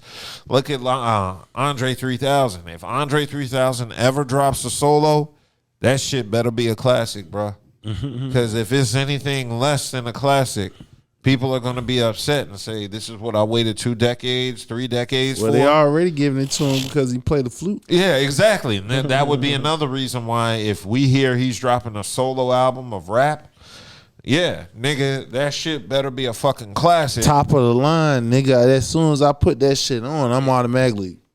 Exactly, because the number one thing you can't say is you didn't have enough time and it was rushed. Those are the 2 excuses you cannot use. You have more time than you can. Yeah, you had more time, so it better be good. That's the number one excuse we give to artists when their shit is bad. Look, you can do one song every 2-3 years, and when you got that album together, that shit's supposed to be a classic. Exactly. So. My thing was this Nas DJ Premier album is just a symptom of what happens when you make fans wait for so long and we put a high level of pressure on it. And even if it is a good album, which this album is, it's still kind of a letdown just because we waited 3 decades to hear it when you could have just maybe took 1 decade and we wouldn't have said shit. It would have been so 5 mics. This is partly on the artists. You want to keep people waiting for projects, then we're going to keep raising our expectation the longer we wait. Are we going to say he kept us waiting for a project? He had a project last year. I'm talking about this particular one, Nas and Premier. Premier, gotcha. Because they've been talking about doing an album together, like I said, since the 90s. Yeah, so it's just like, bruh, either drop the shit early or, just drop the shit. We'll accept it as is, but the longer you make us wait, you goddamn right. So Detox better be a classic.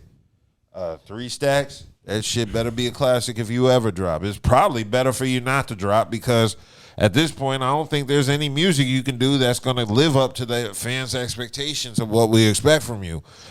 You'll be surprised.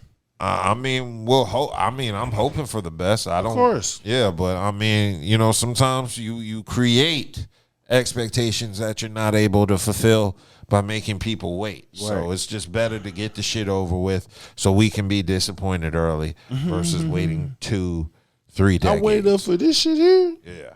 But, yo, if you haven't heard Light Years, Nas and D, check it out because it is still a dope album. But, yeah, don't expect a classic.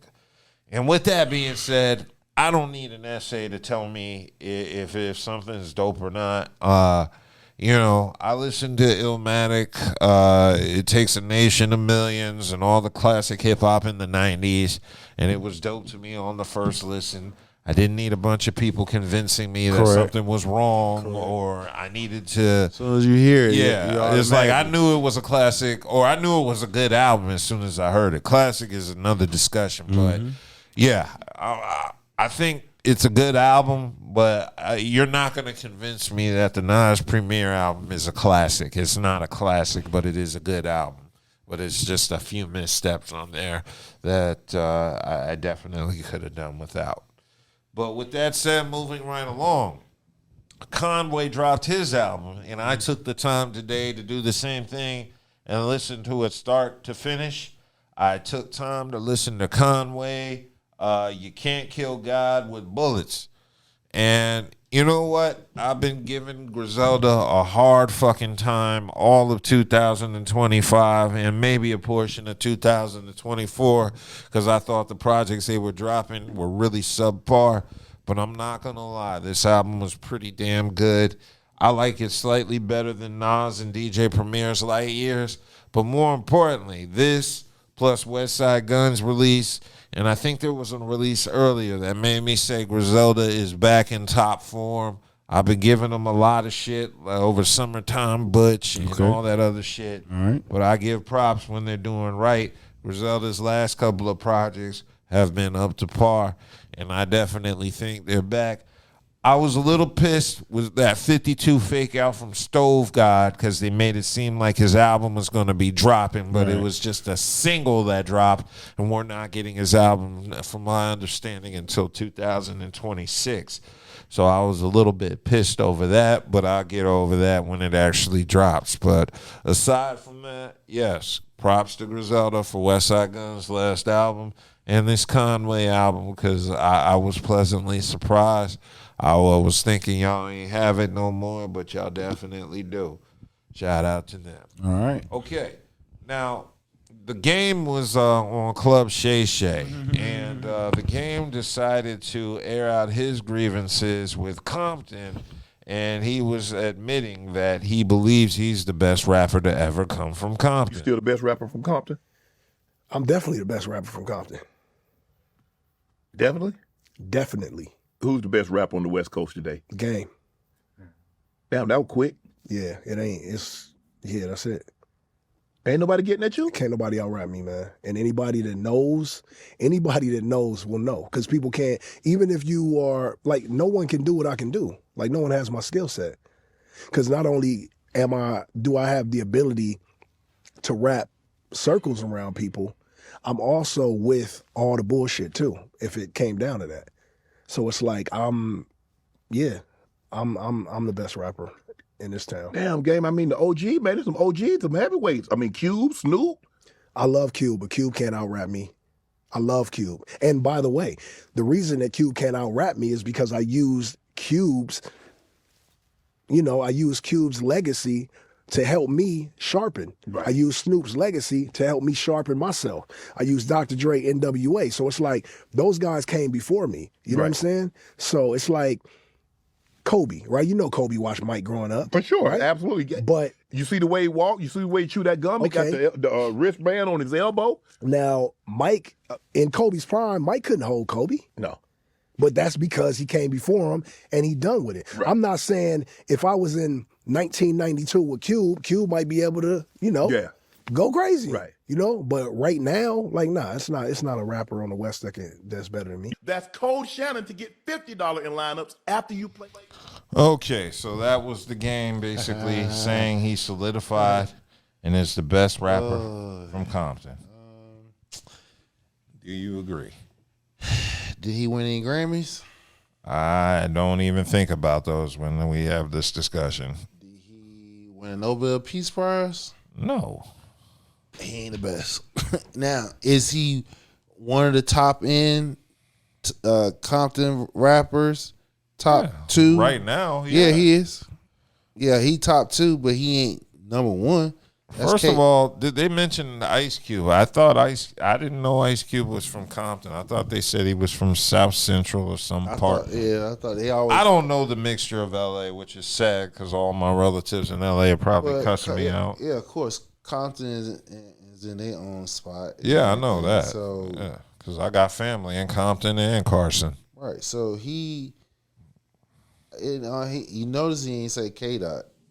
No, but he hinted at it. Obviously, K-Dot is from Compton. Of course, he hinted at it, but he intentionally didn't say his name either.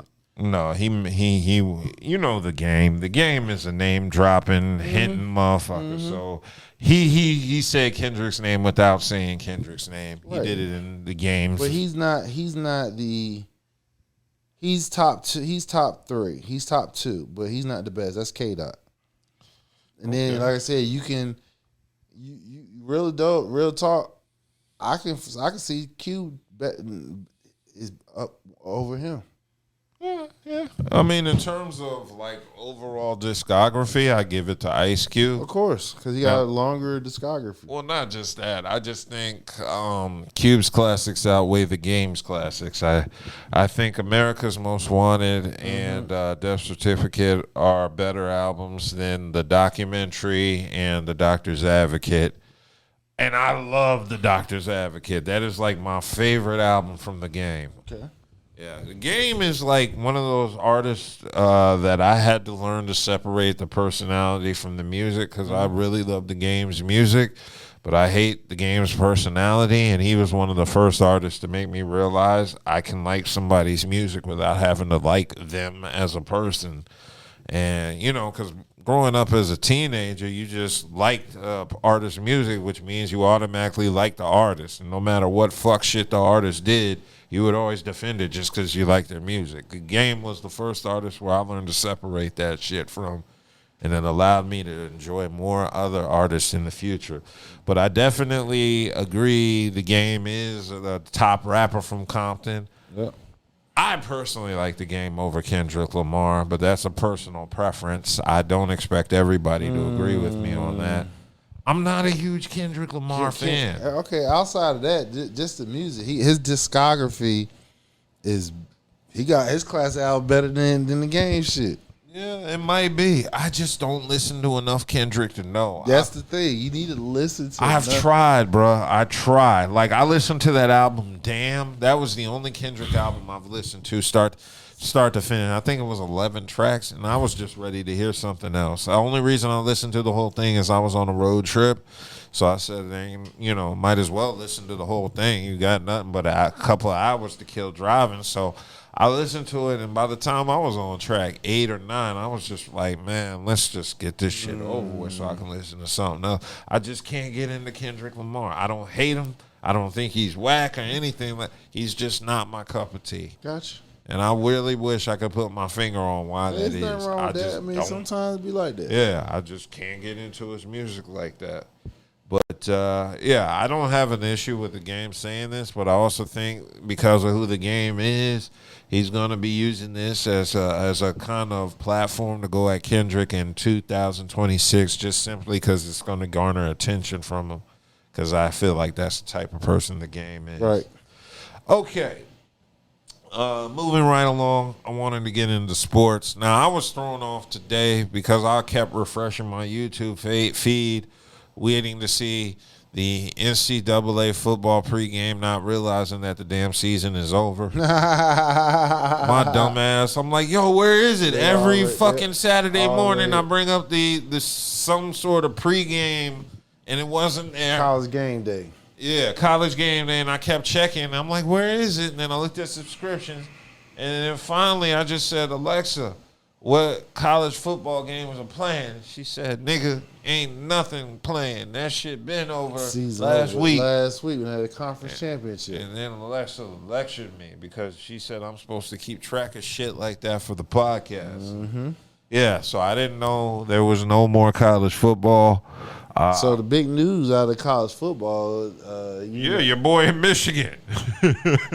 That plus Notre Dame doesn't get selected, and they are. Oh yeah, I heard about that. They were pissed. They're crying like a bunch of biatches to where they ain't even going to a bowl game. They they declined the invitation to go to a bowl game because they didn't get into college football. And the Notre Dame AD trying to call out the ACC AD, trying to say, "Oh, you didn't vouch for Notre Dame. You vouched for Miami more than Notre Dame." Felt like that Notre Dame just feel like they should have got in. But the point that you're not understanding is it comes back to the head-to-head matchup. Miami beat y'all.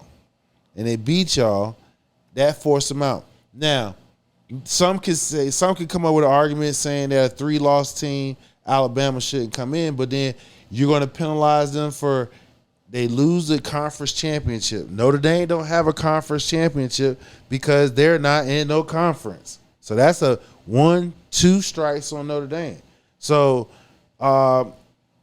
Alabama did beat Georgia, so they split the series.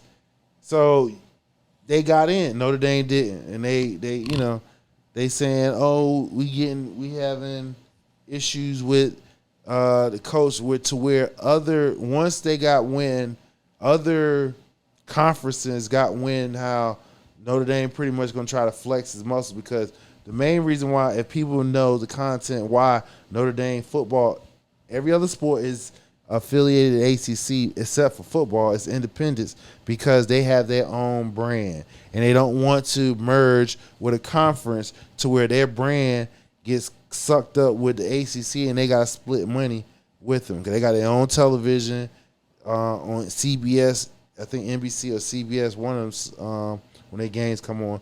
So because of them not being in a conference, it hurted them. Now, they say, well, Miami didn't get in conference championship.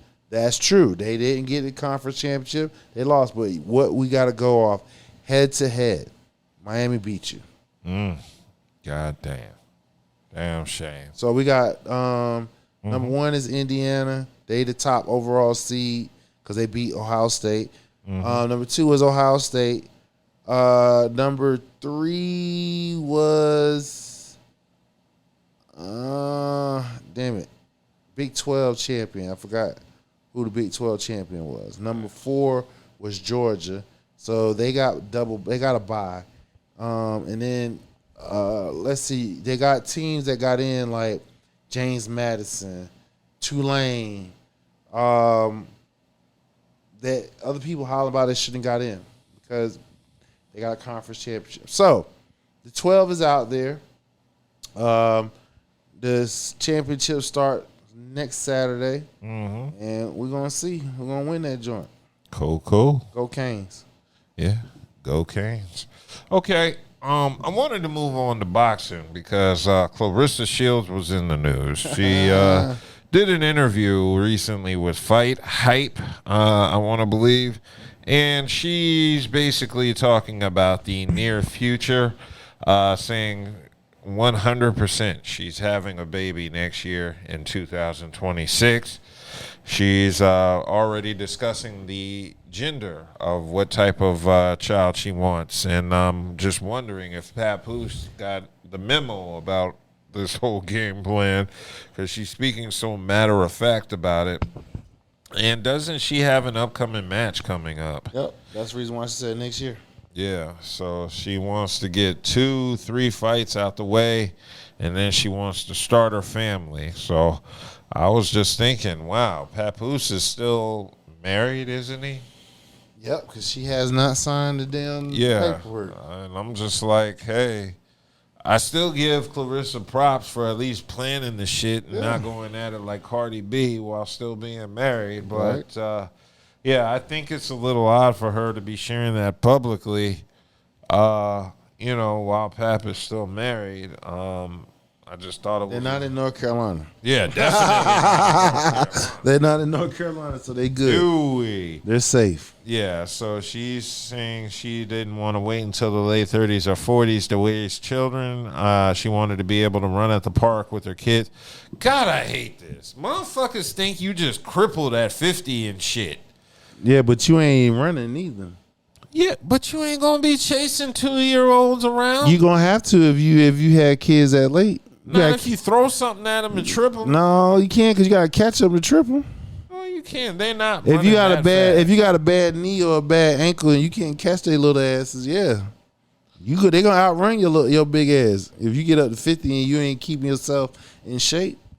Yeah, but ain't no be but. acting like, damn, you walking around with a walker at 50. Man, listen, that's right. But what they saying is, you got to energetic. Look, I was around toddlers and babies. You got it, and one of them, you know what I'm saying, Mr. King. He's 3. He about to be 3 years old. He's 2.5 years old. Super energetic.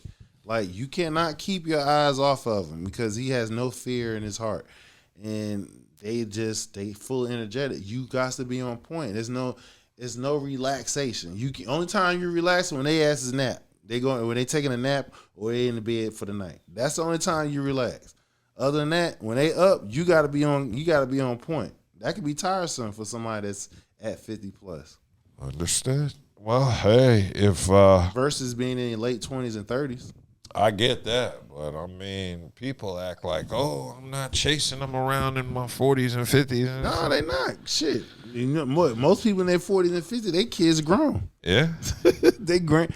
Some of them grandparents and shit. So if you intentionally having kids and you past 50, yeah, that's something to think about.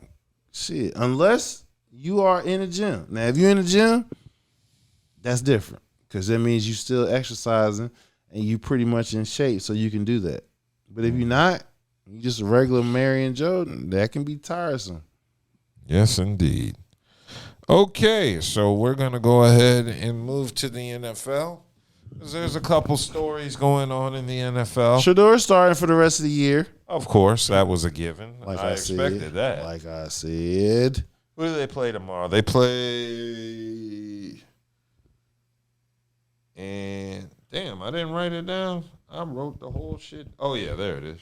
They're playing the Bears in Chicago. Yep, in Chicago. If Shador can pull off this win, this will solidify his stature in the Browns for at least next season. Because the Bears, what is their record? They're like 9-3? 9-4. 9-4. And right now they're 7th seed in the race. So if we want to go down the list... So they got us at a night game. So 8:20, they got the 5-8 Vikings against the 6-1 Cowboys. 1:00, you got the 9-4 Bills against the 11-2 Patriots at the Bills. You have the 6-7 Ravens against the 4-9 Bengals. 3-10 Jets against the 9-4 Jaguars. 9-4 Chargers against the 6-7 Chiefs. Now listen to that number: 6-7 Chiefs. That's unbelievable. Hey, it happens. You can't win it every season. True. True indeed. You have the 3-10 Cardinals against the 8-5 Texans. Texans on fire. They started off real slow, shaky, but they won like the last 3-4 games. They won.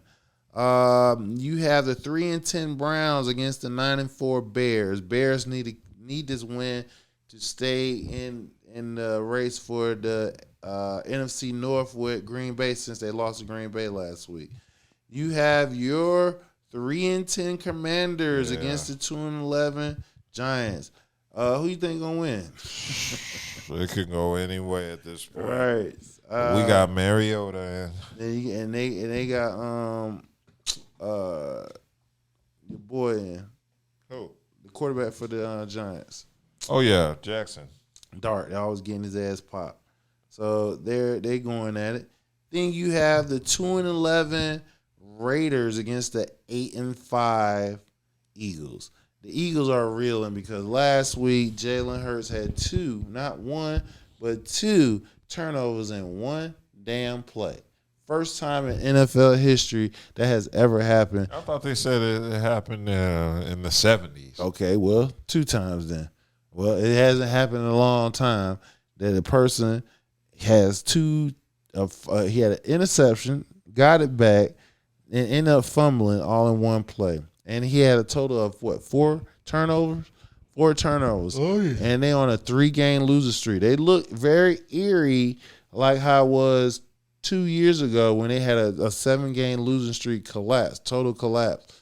But, yeah, they got the Raiders, so they should win this game. But, you got to play. That's been the talk going on this week because people who are Eagles fans are saying they should get rid of Jalen Hurts, either bench him or trade him. Which is dumb. Like, how you bench and trade him? He was your Super Bowl MVP last year. Just last year. Like, where does it make sense? You're dumb. Maybe that's how Philly treats black quarterbacks. Well, Philly is dumb. Them Philly fans are stupid. If any Philly fan saying that he needs to be traded, you need to be smacked in your damn mouth because you just got the damn title. It is hard to win championships in the NFL, and the NFL has created the structure base for that, just like the NBA is doing it as well. Even down to hockey. And they're trying to do it in baseball, but baseball's saying they ain't having that shit. The point is, they want to create parity. They want to make sure that other teams have a chance to win. Dynasties are not fun anymore because they don't want to see the same team win it. Unless you just go out there and the organization did everything the right way to where Chiefs, you have an opportunity to be in the Super Bowl and this and the third, that's something different. But leagues now are adopting to where they don't want to see dynasties. They rather see different championships come into play.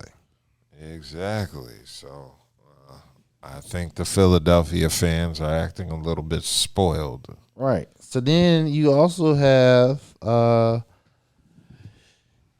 reeling 8-5 Colts against the 10-3 Seahawks. That was story number 2. Now, this is really, really, really, really interesting because Daniel Jones, he was having, and most people will say he was having an MVP caliber type season. He tore his Achilles last week, gone for a year. Leonard, he was hurt, had a knee injury, and then their former first round draft pick, he's on IR through his eye injury, which pretty much Anthony Richardson, which he would never see the field of the Colts again. And so now they're turning to 44-year-old former Wolfpack Phillip Rivers. Old man Rivers back on the field. 44. The man hasn't played in 5 years. A grandfather of 13 children, and you're sitting here and talking about you're back on the field. He can't move. This is going to be interesting. I get it. It's a desperate move for the Colts because they was looking good at the beginning of the year, looked like they Super Bowl contenders. Now that they lost their quarterback, they're shelling themselves and they're trying to save their season. So, but 44-year-old Phillip Rivers will make his NFL start tomorrow against the Seahawks, which their defense is like dominating, so this is going to be real interesting. I like Seahawks in that game. Yeah. Now, Rivers was drafted in the same quarterback class as Eli Manning and Roethlisberger in 2004.